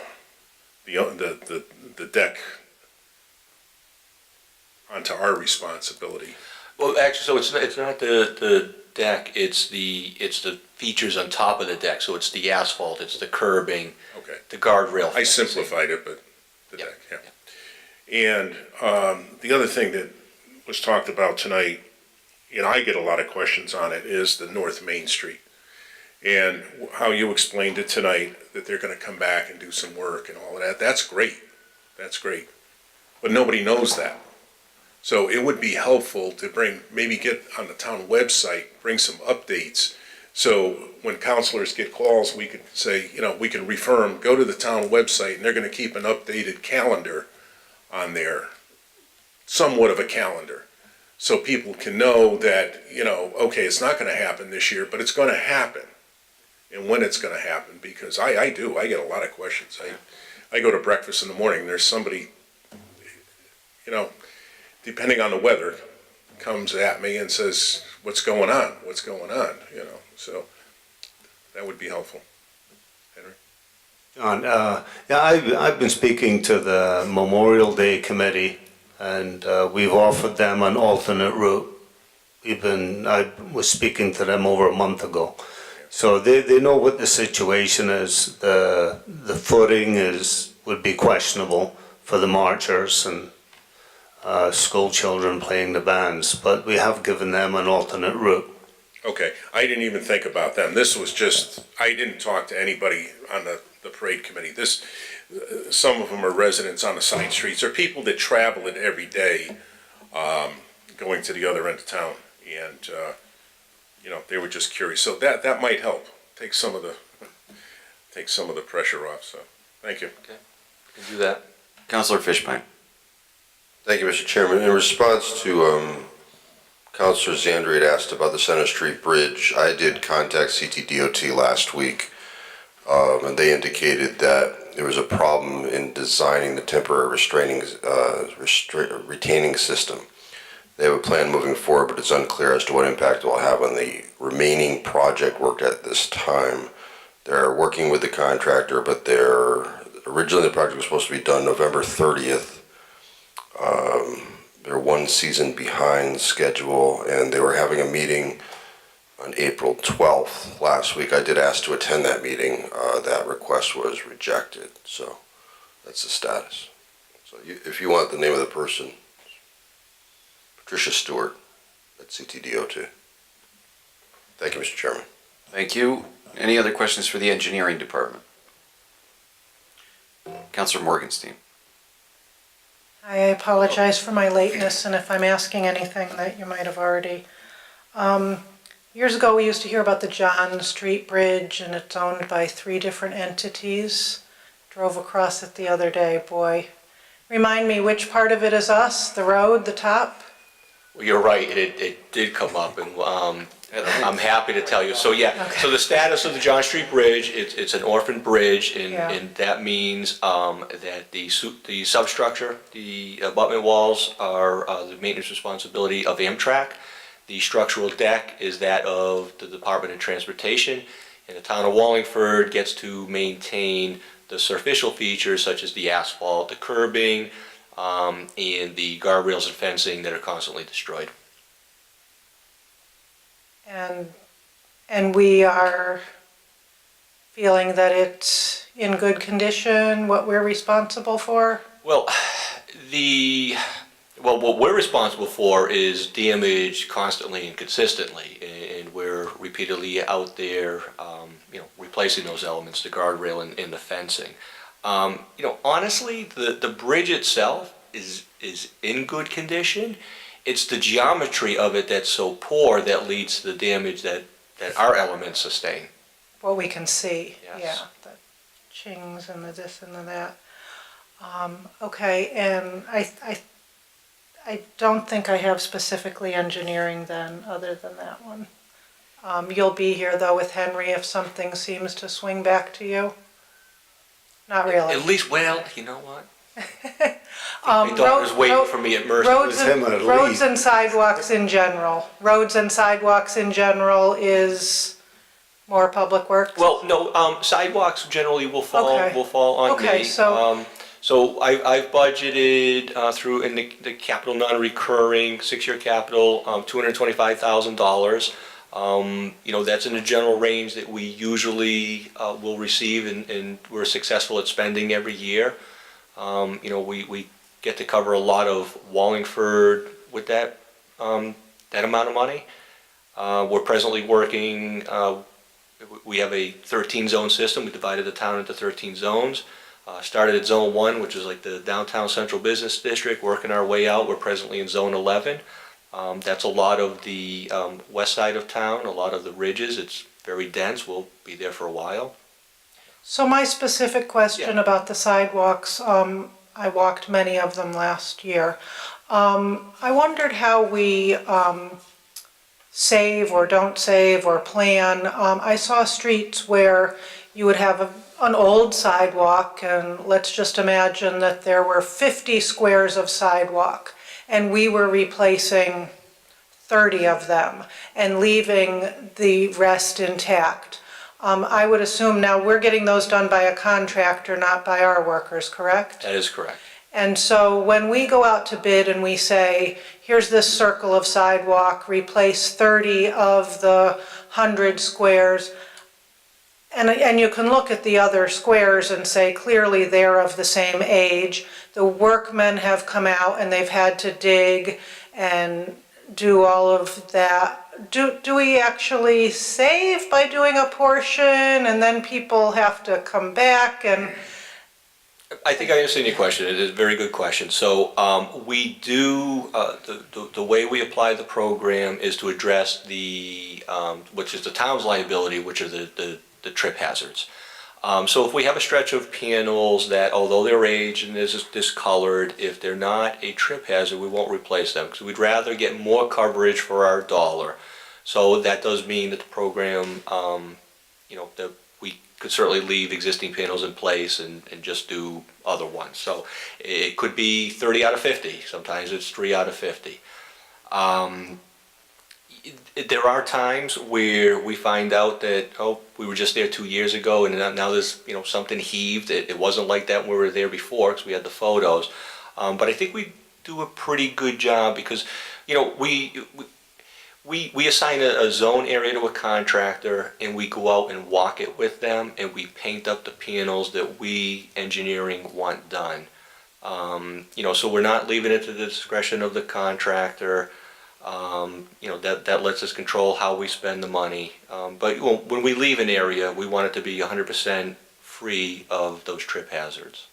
So it's not necessarily that we're replacing something because it's a certain age we're doing it, or even that it's cracked. It's Correct. really simply a raised up in the way. Yes. And sometimes we shave and sometimes we replace, and asphalt. I'm told that asphalt is not a good solution. I walked on the nice day up Center Street. We're asphalting corners. I don't see how a person in their mobile, you know, Lark can even get up these disabled, supposedly accessible corners that are, I presume asphalt is temporary, but do you then have a harder time doing your repair than taking the asphalt back off? No, and I think that's part of the problem. Sometimes the asphalt comes off too easily, so we could do, you know, the same temporary asphalt repair at a location, you know, a couple times before our program circles back to replace that area. So to that point, as I mentioned, the permanent repairs we do on that zone basis, and we do that to apply things uniformly and fairly. So, you know, we're working in a neighborhood, we're gonna move to the next one, we're gonna cover the whole town before we come back to Zone 1 again. Now, of course, other issues come up in the zones we're not working in. And I started implementing a couple years ago that saw cut because it's a much more acceptable temporary, it's like a long-term temporary repair by shaving it down, the saw cut. Oh, okay. But in cases where the lip is too much or there's not enough concrete to shave down, we still have to go back to that temporary asphalt. And what is your definition of temporary then? If you're not coming back around, temporary could Well, be years? we are gonna come back around. That's, Yeah. so When it's that's why I call it asphalted- temporary. It could be long-term temporary, but that is a temporary repair. And long-term temporary is how long? Well, it would probably depend on what zone we're in and what zone that repair is in. But, you know, it can be, I'll tell you, since we've started this program, before I've been here 18 years, it was, again, it was that, set up in that zone basis of 13 zones. I can tell you, I live in zone 13. The town's never been in my neighborhood. Yeah. Ironically, I'll be last before we go back to zone 1. Yes. So the temporary asphalt, unless someone calls you and says that it has decayed, would wait for you to come back around? Correct. We're going to assume that that's, you know, unless we happen to notice it, we're going to assume that when we did a temporary repair, that it's satisfactory until we come back and can do the permanent repair when we're working in that zone. That zone. So if you're in zone 13 now and the temporary asphalt was in zone 1, what's that time frame? Well, that would be good because we'd go from 13 to 1. Oh, okay, But 12. if if Okay. it popped up in zone 11, Yeah. it could be quite a while. It's going And to what be is- years. However, keep in mind, we're going through zone 1 through 13, and we have to do all these repairs. So when we come back around and go through the zones again, I anticipate we can do it faster and faster each time, because there'll be less repairs. Because you've done repairs, okay. Okay, and roads. So roads, I'm sure there's some life expectancy, different neighborhoods have put in at wide varieties of times. Roads that have gone long-term and have much bigger cracks and bigger problems and drainage, and you've got to take it down to a whole bigger thing, clearly is more work intensive. I would give the example of a street on the west side of town. The claim of a homeowner was, I've lived here 49 years, the town has never done anything on our street, versus a street up off of Route 68. To me, they feel like new housing developments, but they're probably 20 years old, 15 or 20. And people are needing to make repairs to their driveways, and the town has not come around, had a process, and the grade between the storm drains and the roads and the way water flows presents problems that may be making problems prematurely. And so our process of going around in zones, well, it seems to make some sense, and this is more a question for us and how we budget things. If we were to, when there is a drainage problem, be making repairs before they become a bigger problem, would you agree that in the long term, we're not spending as much to then make the repairs?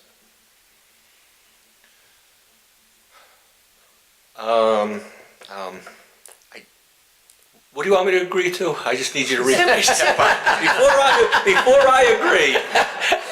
So let's pretend that it's your driveway, and you have had a drainage problem, and there's a different gradient perhaps between your driveway and the storm drain and the way the water comes down, and you've seen that there's a problem. I would think I know that if I fix this in year 6 rather than in year 16, the amount of work perhaps as more of a rectifying of the situation as opposed to redoing everything. Well, I think there's a lot. I think, excuse me, I think we need to, are we talking about roads or sidewalks? Well, I'm talking about roads now. Okay, the roads are not on a 13 zone. Oh, okay. Roads are not on a okay. 13 zone basis. Okay, so how are the roads? I'm sorry. We do a That's okay. few a year. Planning and zoning, we used to get a list. It was a pretty small list. We do Generally 10, 6 or 12, 10, yeah, and how many roads must we have? 220 miles. Yeah. 605. 600? The roads are chosen based upon the Need. condition of the road and where engineering, public works feel that work has to be done. It's also limited, obviously, by the amount of money we have, but it's not on a, and it also can depend also upon the function of the road. Is it a collector versus a no outlet? I mean, there's a variety of factors. Right. But obviously, we used to have in public works up to $500,000 plus the cap and non for doing roads because of the economy, because of all the factors we know, plus LoSiP, plus the town aid road from the state. There's been a contraction of all of that, and we're really more using cap and non for that than what we're able to use in the past with a variety of sources. So we've significant reduction in money. There's a lot of factors that go into the selection of roads, that are selected to get done in a given year. And the functional classification or volume of traffic is certainly one of them. It's also the number of complaints that Public Works will receive on a certain road, as well as, some of the basis is also, we had a study that was funded through the SCROG, through our Regional Council of Governments, about 4 years ago, and that helped prioritize some of our roads. And that was built on a formula or algorithm that took all those things into consideration. It evaluated the damage, the level of damage. It could factor in the volume of traffic. If it's a high volume roadway, it would get more precedence, that type of thing. The other thing I know that Public Works, and I think they're very good at doing this, and I've heard Henry use this term, is spreading the wealth. So, we might have a neighborhood that has 6 roads that need repair. Instead of doing all 6 at once, he's going to do 1 each year so we can cover more neighborhoods. And I think your current list reflects that. Yeah, the roads deteriorate throughout town, so we try and take care of as many neighborhoods as we can. And just before your arrival, I mentioned to the council, this road, this year, we have 14 locations we're going to be paving. I guess my point, and I obviously, hear from the mayor, we are, when you're fixing something later, you've got a bigger job on your hands at times, and yes, we've got hundreds of miles of road and a lot of need, and I'm trying to figure out as I, sit here, all of the departments have stresses and strains on them, and how do we, as the people who help to determine how this budget gets finalized, make a plan of how best to finance all of this, and if we are piecemeal, or if we, perhaps were to bond things, spend, a bigger chunk at a time. Yeah, if I could say something, it's, as I said before, we have 14 locations. Steve is still sitting down there.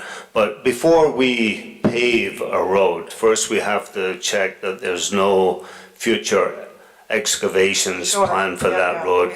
We have a meeting, we already had a meeting with Water, Sewer, Eversource.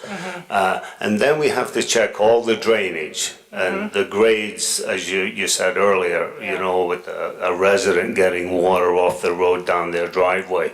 So there's a lot of preparation before you come in and mill and pave a road.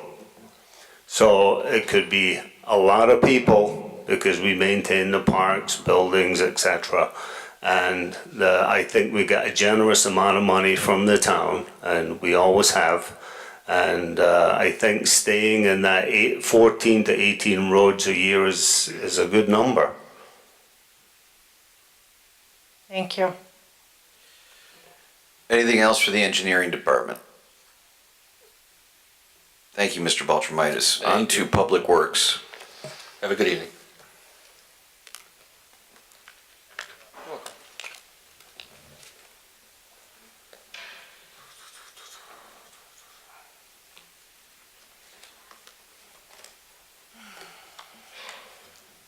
Good evening.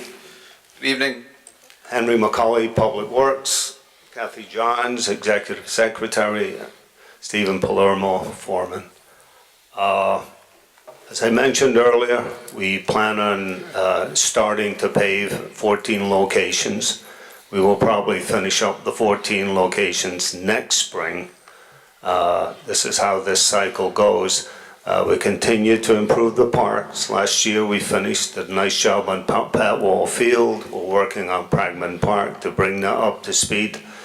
We're continue to work in the town buildings. Scow is going to be getting an upgrade. I'm working on that. And I think we had a tough winter. I've asked for some additional monies. The biggest that you will see is under materials and supplies. And this follows up with what the mayor said, that there's uncertainty with monies from under the town aid program. We have used that many years to offset the expenses incurred by a tough winter. And lastly, we continue to work hard to stay in compliance with the state of Connecticut's outrageous MS4 requirements for the town. Thank you. Thank you. Councilor Fishbein? Thank you, Mr. Chairman. Where is Pyre Park? Pyre Park is off of Northfield Road. Formerly Bennett Field. Pond Hill Road. Oh, okay. To Northfield Okay. Road. It was renamed after, I'm not sure, yeah. But it was renamed, I think, 10 or 15 years ago. Yeah, I don't, okay. I knew it as Bennett, but okay. The linear trail fencing, I see it was in this budget, but it got zeroed out, and then it's in the page 89 appropriations and force. Rob left. That is, I believe that those repairs are being done under another funding for that. So that's in the engineering budget now? I'm not sure. Yes, I believe Mr. Baltramitis was overseeing those efforts. Yeah. And that's in the current year budget, the 17-18 budget. I don't. That's, and in discussions with Mr. Baltramitis, he asked those to be carried into the new year. Okay, but I don't see it in the engineering budget, right? That was the representation. That's correct. Okay. So it was in the public works budget. Well, I know that engineering is taking, as they have since Mr. Thompson was the engineer, the whole lead on the engineering, on the linear trail issues. And I think you have a fencing contractor or bidder or something to that effect, Yes. which is, I don't remember exactly how, because it's not next year, Kathy, it's in the current year, the 15,000, just so if you're looking. I don't want you looking in the wrong book. But I believe that was the discussion we had budget time last year, if I remember correctly. All right, so it's 3,750. And is it the intent that a contractor's gonna install? Because I've volunteered and put in fencing myself there, so I'm just trying to figure out, I had to take the pieces that were there and utilize them. And I believe this is a chain link fence. We need to revamp the idea of the fencing on the trail, Counselor. That fencing down there is wood, it rots out, it's very weak, people lean on it, people climb on it. The chain link fencing would be much more appropriate, maybe a coated chain link, and our vendor supplies that. Okay, but are you gonna, is the intent to do the entire linear trail for $3,750? No. Chain link? There's no way. No You way. can do 37 feet with it. Right. I know. No. So I'm just trying to figure out what you're doing with this money that's a carryover, because there's no money in this year's budget. It's a section of fence where I believe it was a post and rail Yeah. is there, and there's a drop off. I believe it's the first bridge. Okay, that was Heading part of what I north. replaced, yeah. Right. Yeah. So you're just doing, That drop-off area. okay. Which is like 25 feet, yeah. Okay. All right, that's, There's a few areas on that if we can stretch out and get some more money, there's a couple of drop-offs there. There's some areas that Public Works has added some fill and sloped off the drop-off, so they're not as steep, and we probably wouldn't need the fencing there. yeah, because the fence is intermittent along the trail. Correct. Yeah, so, all right, I mean, the rest of my questions were answered through various other things, so thank you, Mr. Chairman. Certainly, Councilor Zandri. Thank you, Mr. Chairman. Good evening. Good evening. Before I get to my few questions, I just want to commend the work of the department over this winter. It was not an easy winter. You guys did not have even good forecasting to back you guys up. There was times you guys were trying to wait, be smart about it, and you got caught and you had to go out, and you always were pre-treating, which was always good too. But I really appreciate the response and the follow-up, over this winter. It was not easy, and it's why myself personally, when you guys needed to come back for supplies, regardless of the fact that you'd get them anyway, it's a safety thing. It was really easy for me to vote yes, because I knew you guys were out there and getting the work done. So I really do appreciate it. So I have a couple of questions regarding, obviously, what happens in the spring, somewhere combination between sweeping up the streets and the catch basins. So can you refresh my memory on our catch basins? Do we have a cleaning program for them? Do they get done just when there's a problem and someone reports it? How do we handle all the catch basins in town? To follow the MS4 permit, we can inspect the catch basin. If it's 50% or less full, we don't have to clean it. We can go to the next catch basin and just make a record of it. And we have a period, I believe it's almost 2 years to clean all 6,500 catch basins in town, or record that they've been inspected and don't need to be cleaned. And can you kind of define that a little bit? You're saying 50%, you're talking about 50% filled with sediment, leaves, things that would... Well, it would be I don't know if you're familiar with catch basins. In a catch basin, you normally have an 18-inch sump. It's just a square box, if you will. Right. And the pipe the outlet pipe or the inlet pipe sits on top of that. So if that sump is 50% or more, it needs to be cleaned. If it's 50% or less, you don't have to clean it. So you're talking about the sediment basically blocking the pipe? Correct. And I just wanted to make sure that I understood what you were talking about. And since we've gone to straight salt since 2008, we really don't have we have very few problems of clogged catch basins.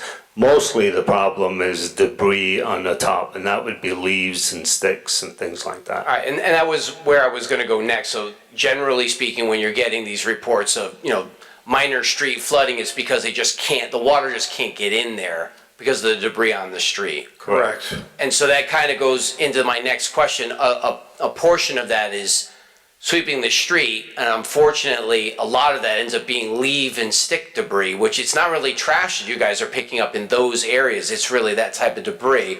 So you do that each spring, correct? Yes, it's very costly to get rid of that material. The leaves and such.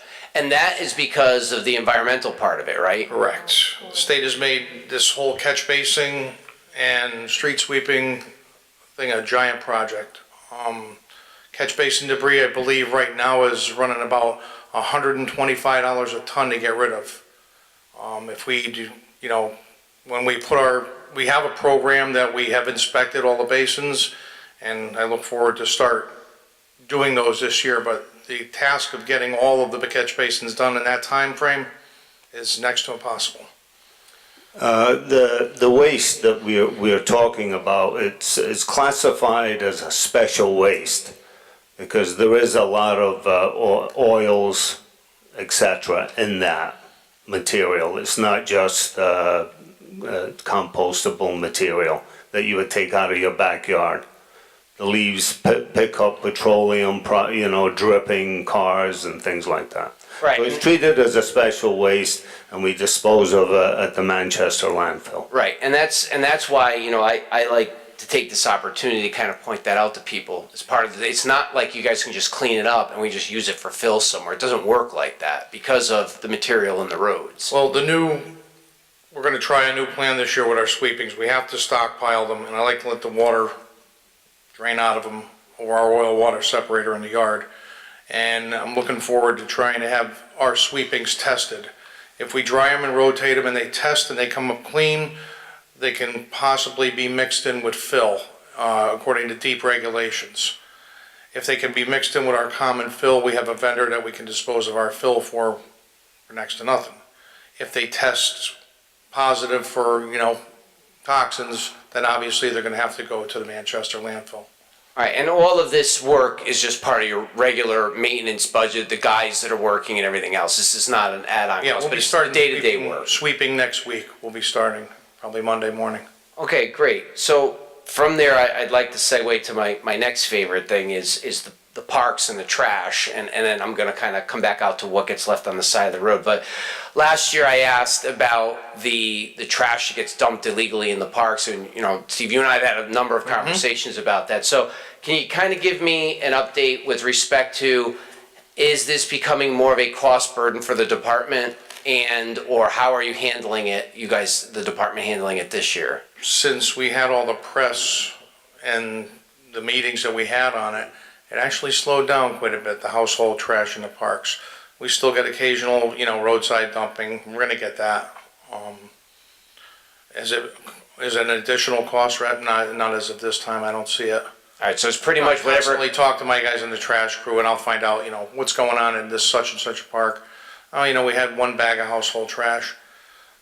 West Side Field's a hot spot now, but I'll get the police department down there on that and we'll find out, who's dumping down there and go from there. And do you recommend that if people are coming across this to call Public Works, or should they call the police department? Across the dumping in the parks? Well, so no, if they want to report it to you guys to clean it up, but should they just let you know and then you guys take care of it, or should they? They call us all the time and we get constantly, daily, somebody dropped construction debris here, or a couch, or I guess the new thing is to leave furniture on the side of the road. Yeah, so that's obviously, I've gotten into a number of conversations about that, and there's always that fine argument of somebody puts it on the side of the road, puts the sign free on it, and you hope somebody comes by and gets it. That's great if someone does. After a certain period of time, certainly after a rain, it becomes clearly garbage. It's a couch sitting there in the downpour that we got yesterday. And so the issue with that is it becomes complex, because if it's someone who's moved out of town, now it's just gonna sit there. As animals come out, or on the opposite side going into the winter, animals use it as a shelter. It becomes a hazard if some kid goes and jumps on a couch and the raccoon comes out.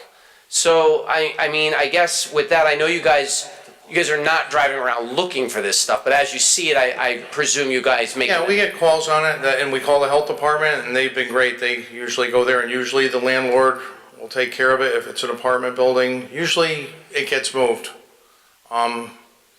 Other times it gets kicked out in the road in the middle of the night. We get a call from the police department, we pick it up the next day. And see, that's actually, that I'm glad you added that, because I noticed an old tube TV on Ward Street. Yep. And it kept getting pushed closer to the street. And my concern was, and I had made a call to let somebody know about it at the police station, because if it does go out on the road, and people are not, and again, it's still somebody's fault if they hit it out on the road, but I mean, you're not expecting to see something suddenly in the road. A TV in the road. Right, and then you hit it and it's damage to somebody's car, or worse, if it's somebody's walking up on the sidewalk and it goes flying in. So I'm glad you guys are taking a look at that as well.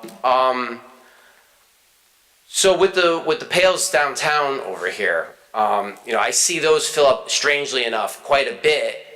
Are they more do you see more in the parks of the random filling of it with household debris, or over here, like up on Center and Main? It's pretty equal. It's equal. It's gone down since, like I said, since we've talked about this last. It's gone down, but it's equal. It's in town. It's outskirts. It's parks.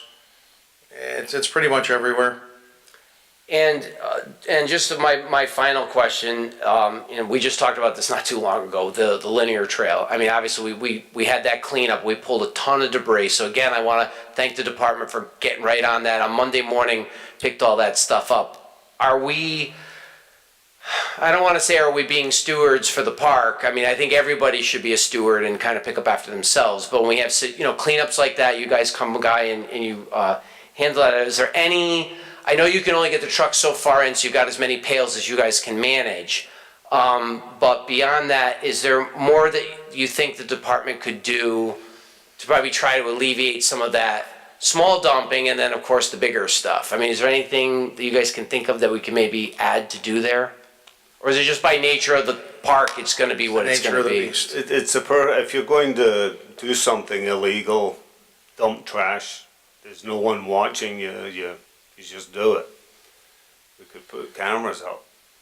Yeah, I know. I mean, I guess, again, that kind of goes back to like what I was talking about with John Street. At some point, it is almost easier just to organize another cleanup and then have you guys come pick it up on Monday morning than it is to install cameras. I mean, it's just a shame the amount of debris that you have to end up pulling out of the area. And then even like I mentioned, even with the roadside dumping, people going up into a cul-de-sac to push an air conditioner off the back of a truck because it's $20 to get it taken care of over there. I mean, how many cameras can we put up? And then we're big brothering everybody. So anyway, I'm glad to hear that the regular maintenance of trying to stay on top of this isn't really pushing our costs up, maybe more so than inflation. It sounds like it's pretty much in line. You guys are staying on top of it, so I really appreciate it. And I guess that's really it for me. I mean, other than what you already mentioned about materials and supplies, I think that's good because, if we buy mainly the materials for the winter, they generally don't spoil, so we can hold them over for another winter. If we don't use them, we can cut back on a future year, kind of margining that in a little bit. So that's smart thinking as far as that goes. So I really appreciate it. Thank you very much. Thank you. Councilor Morgenstein. Hi, thank you, everybody. So yes, a little bit more to do with the waste disposal, compost, and the regular dump. I know that as the years have gone by, it's gotten more and more costly. What is the state of recycling, our recycle center, the cost that we're getting for our recycling, how accurate people are in keeping their recycling out of the regular trash? Do those things matter a whole lot anymore? The single stream recycling, most of it it's all together and then it gets, separated at a facility. I just want a little general idea, and then I have a more specific question about our parks. Well, when residents go to the recycling trash drop-off, there is a couple of helpers at the top of the hill to monitor what people are throwing in the trash and so forth. So it's monitored there, and it's also monitored by the young girl in the scale house when people dropping oil off, etc. I haven't had I can't remember the last time I got any complaints from there. Right now, we are installing a new scale. It's quite a big job. And, but other than that, the recycling and garbage drop-off is going very smoothly. Yeah, and so it looks like the price is staying the same. So for a while there, every year we were, having to renegotiate, and the prices, to do the recycling were going up and up. So that's fairly steady at this point? Well, they're in their, I believe it's the third year of a bid. Yeah. For that. Okay. Oh, so it's the same company because they had a multi-year contract. HQ Dumpsters is the name of the company. Okay.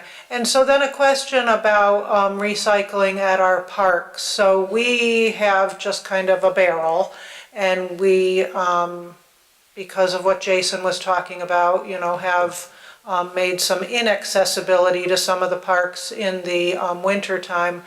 I wonder about the cost feasibility and the your people doing their work for a separate bin for things that are recycling versus just everything being in the same trash. Do you have to do anything?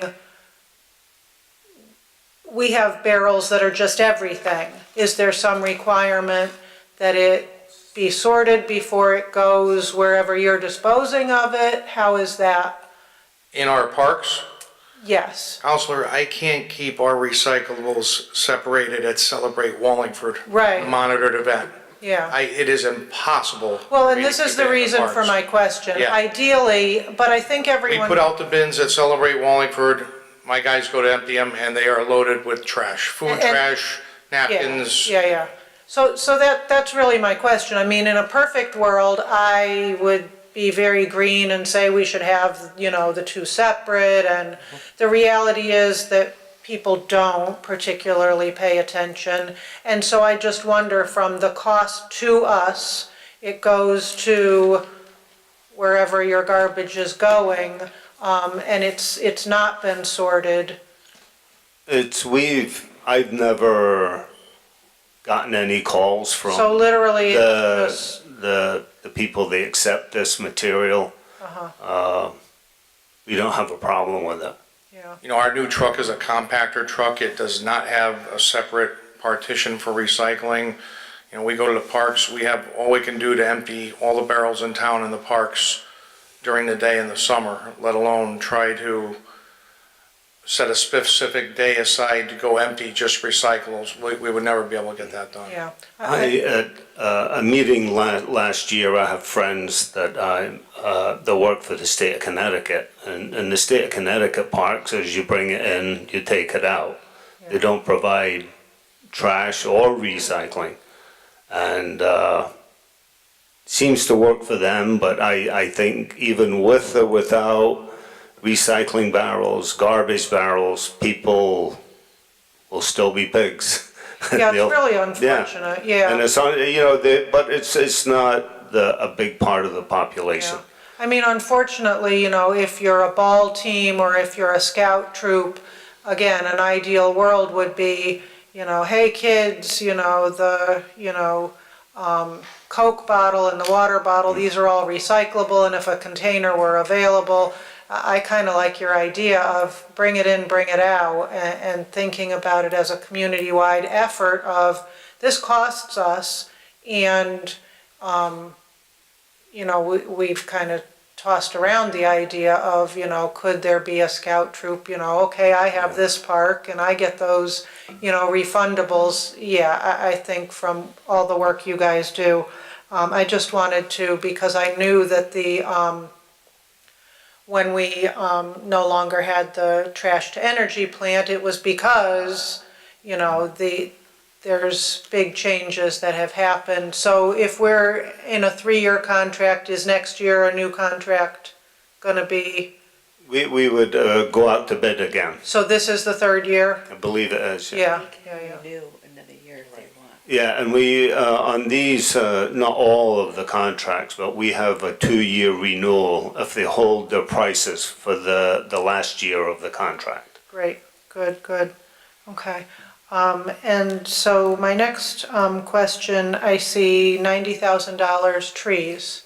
What is we had various areas of downtown trees, and then I'm sure you must have other trees that you're doing things with your tree expenses. Well, the majority of I did request an increase. And the reason for the increase is for many, many years, we had a mutual aid agreement with the Wallingford Electric Division. As you know, they have Asplund on retainer contract, if you will. And Wallingford Electric would do some pruning for me on people's homes and the wires, broken limbs. And in return, Public Works would plow their electrical substation throughout town. There's 4 of them that we send a payloader every year for many years. To clear, and also the parking lots down at the electric and water. The new director, Mr. Hendershot, has informed me that this is not, the arrangement is not sustainable anymore. So the additional pruning I give to another contractor.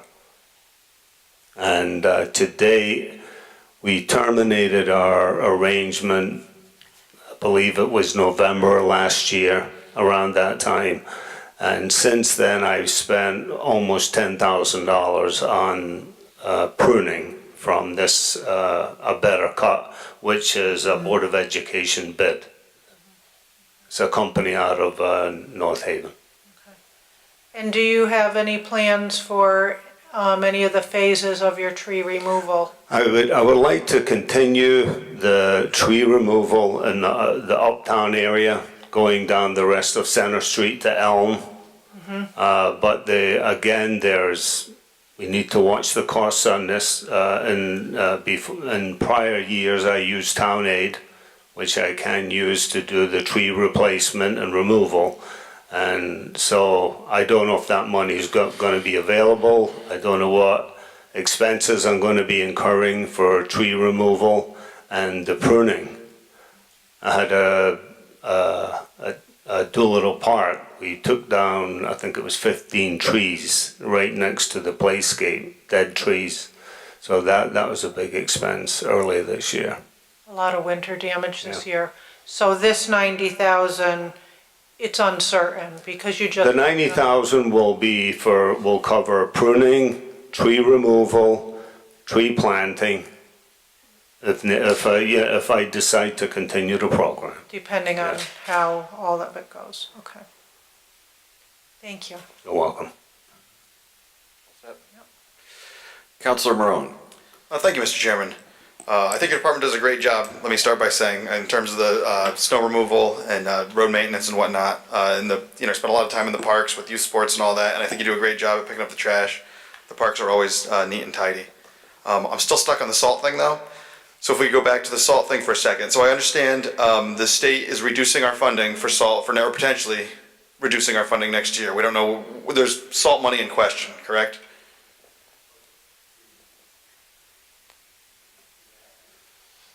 Be accurate,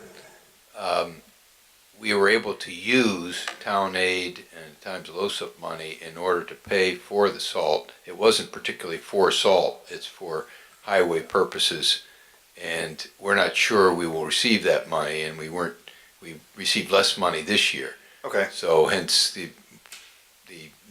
most reliable revenue is going to be, the revenue source would be the town of Wallingford. So I guess I'm having a hard time understanding how it is that a reduction in the state funding though leads to us budgeting more money for salt. Well, because you need, the reduction in state funding means that we need more money in the town budget in order to pay for the salt. But we're going to spend the same dollars on salt regardless of where the revenue source is, I guess. This is a revenue versus expenditures question. It's a revenue question. The revenues now will be charged to Henry's operating budget, which is obviously mostly tax funded by local taxpayers versus the state grant, which we all fund, I guess, as state taxpayers. But even a simple 1,000 tons of salt is 82 grand under this current bid. I think just slightly under that. So if Henry were able to charge that, let's say, to the Town Aid Road Grant Fund, that's being basically funded by the state of Connecticut, totally allowable by the statutes. Now we can't, because if those funds aren't there, he's got to have those funds available in his general fund budget to. So to be clear, But again, in order to be exactly accurate, we can't be sure they'll be there. The governor indicated town aid and LOSIP would be in the budget, but the governor stated if the General Assembly did not increase the gas tax and maybe implement tolls or something else, then the funding of those that deal with transportation funding, that funding might be there. So the money appears to be there. In fact, I think we included some in our revenue for the town, but it's unclear whether that will ever be really received. Hence, we tried to make an effort on the town side to provide some additional funds. So I'm still not clear how that affects our expenditure though, because we're still going to buy the amount of salt we need to do the salt But work. in order to expend it, you need a revenue source. Right. So the salt, from my understanding, all the salt comes out of the maintenance, or the materials and supplies line of the budget, correct? Well, not necessarily. If it was assigned to the town aid road, it would have come out of that, which is a separate line in the budget. Okay, understood. So from what budget line? So there's the town aid road, there's the materials and supplies, and is there anywhere else that we would get salt money from? Well, It's in the special funds budget that you see towards the beginning of this book. There's two sections of that. There's the special funds for the schools, Board of Education, And you were on the Board of Ed, like the federal monies, the Title I and things of those natures, those are not in the Board of Education general fund budget because they're funded by federal sources. And the second section of that is special funds, town, those are there. The LoCIP you'll see, local capital improvement, as well as the we might have called it TAR, Town Aid Road. So you'll see those in the budget there as well. But that's a different bookkeeping fund than the general fund. But yes, There's another source, which is the contingency itself, which we have used to fund overtime and salt, et cetera. Okay, so I guess, so there's two accounts that we get salt out of regularly, and then contingency is a third in case we need it. Plus the town, plus the public works budget. There's two in addition to the public works budget. I'm sorry if I'm not clear on this, but. Well, there's money there's money that can be used for salt in the public works budget. Mhm. Money can be used for salt coming out of the special revenue funds, Town Aid Road or TAR, Town Aid Road, and LoCIP. No, you can't use LoCIP. You can't use LoCIP? Okay, so it's only TAR. Okay, so that's the one thing there. And The other source, the third source of funds would be a transfer from contingency in order to fund it from there. We would expend the allotted amount first that's in the budget. We would, once that's exhausted, and in the past, traditionally, we have gone to town aid. So those are the only two sources that we've used to purchase salt and contingency. Right, okay. And Town Aid Road grant under the statute can be used for other purposes, which Henry tries to use for roads, curbing, even sidewalks, drainage. I mean, you have some small drainage here and there that he can use for that. It's a little more liberal grant than the LoCIP, which is a different discussion. I don't want to bring that up, but that's why if that grant gets reduced, hopefully not eliminated, but if it gets reduced by the governor and or the state through the state's budget process, then that's going to be more that Henry's going to have to rely on his general fund budget, which is why it was increased this year. Okay. Or I'm sorry, in the year that you're looking at. Thank you very much, Mr. Chairman. Councilor Letourneau? Thank you, Mr. Chairman. Well, I'd be remiss if I didn't tell you what a good job you've done over the winter, and I'm pretty impressed with your spring cleanup. The guys were out in the pouring rain Monday picking up branches, and I give them a lot of credit for doing that. That's dedication. Has no mercy. Supervisor was out there also. Yes, the supervisor, I did see the supervisor out there, yes. Couple of questions I had. One was, since we're talking about salt and material, and this being, I see it pulled some money from different accounts, and it's a lot of money.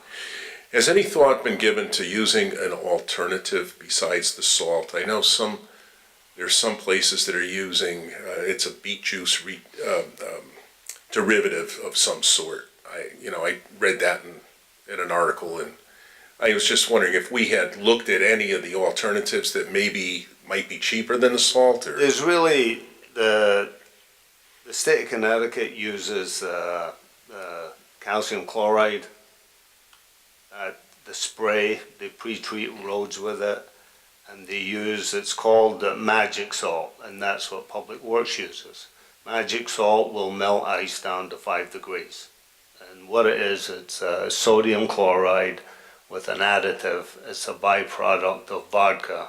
A German gentleman discovered it in a pond, and they found a way to incorporate it in with salt. And if there's a better method out there, I haven't seen it. It's this works, makes the road safe. Yeah, it works great. It's just wreaking havoc on the cars. And and not only that, it's plentiful. The material we get actually comes from Chile, and comes in at the harbor in Providence, and the deliveries come from Providence, Rhode Island. John, you mentioned beet juice. Yeah, or beet juice derivative of some sort. That's the additive that Henry is talking about. because it was a vodka plant and they used a number of things, I think it's beets and other things, and the sludge from that was dumped into a pond and they noticed the pond never froze. And so that's what coats the salt, and that's what results in the lower temperature. Well, I know some of the states are trying to get away from the salt and trying to get, because it is wreaking havoc on not only their equipment but also the cars and the public, the general public's vehicles and the trucks and everything else. So, it's going to be interesting over the next few years to watch this and see what alternatives are going to be. The only other question I have is, at the end of the fiscal year, which we're not that far away, how do you think you're going to be? Are you going to have some money left over, or are you going to be in the red, or? Well, I think tonight we had have a transfer for didn't we do that, Jim? What was that? You have a request coming before the council for next week. Coming before you. I thought you were talking a newspaper ad, yeah, coming before you, which you'll see for your next agenda, for your regular meeting Tuesday night. Next Tuesday will be, I'll call it like a scraping, if you will, of a lot of accounts in Public Works to their material and supply, their vehicle maintenance account, if I remember correctly, and their overtime account, so. Okay, I'll wait. In some of those capital items, you're not gonna see a heck of a lot. I'll wait until next week then. Thank you. Any other questions from the council? Mr. Chairman, Mayor? just, It was working. the mention of the cleanup, which isn't really beginning, but I notice some people are putting out bags of leaves. I don't think leaves is part of the cleanup, right? Correct. No, sir. So this is just a reminder, everyone, it's meant to be yard debris, and of course it can be some leaves, but the actual bags of leaves are not supposed to be part of the spring cleanup. Yeah, right now we're doing bundled brush only for our spring cleanup. Our fall cleanup is bag leaves. And we went to the bundling just to make it easier on the guys so they could be able to pick it up and throw it in the loader. We used to get people that would pile it up and be tangled up. A lot of guys hurting their backs pulling brush out of piles, so that's the reason we went to that. Thank you very much for your good work and for your time. Thank you. Thank you. Yeah. There being no other business on the agenda, a motion to adjourn is in order. So moved. Second. Moved and seconded. All those in favor signify by saying aye. Aye. Aye. Hearing none, I declare this meeting adjourned.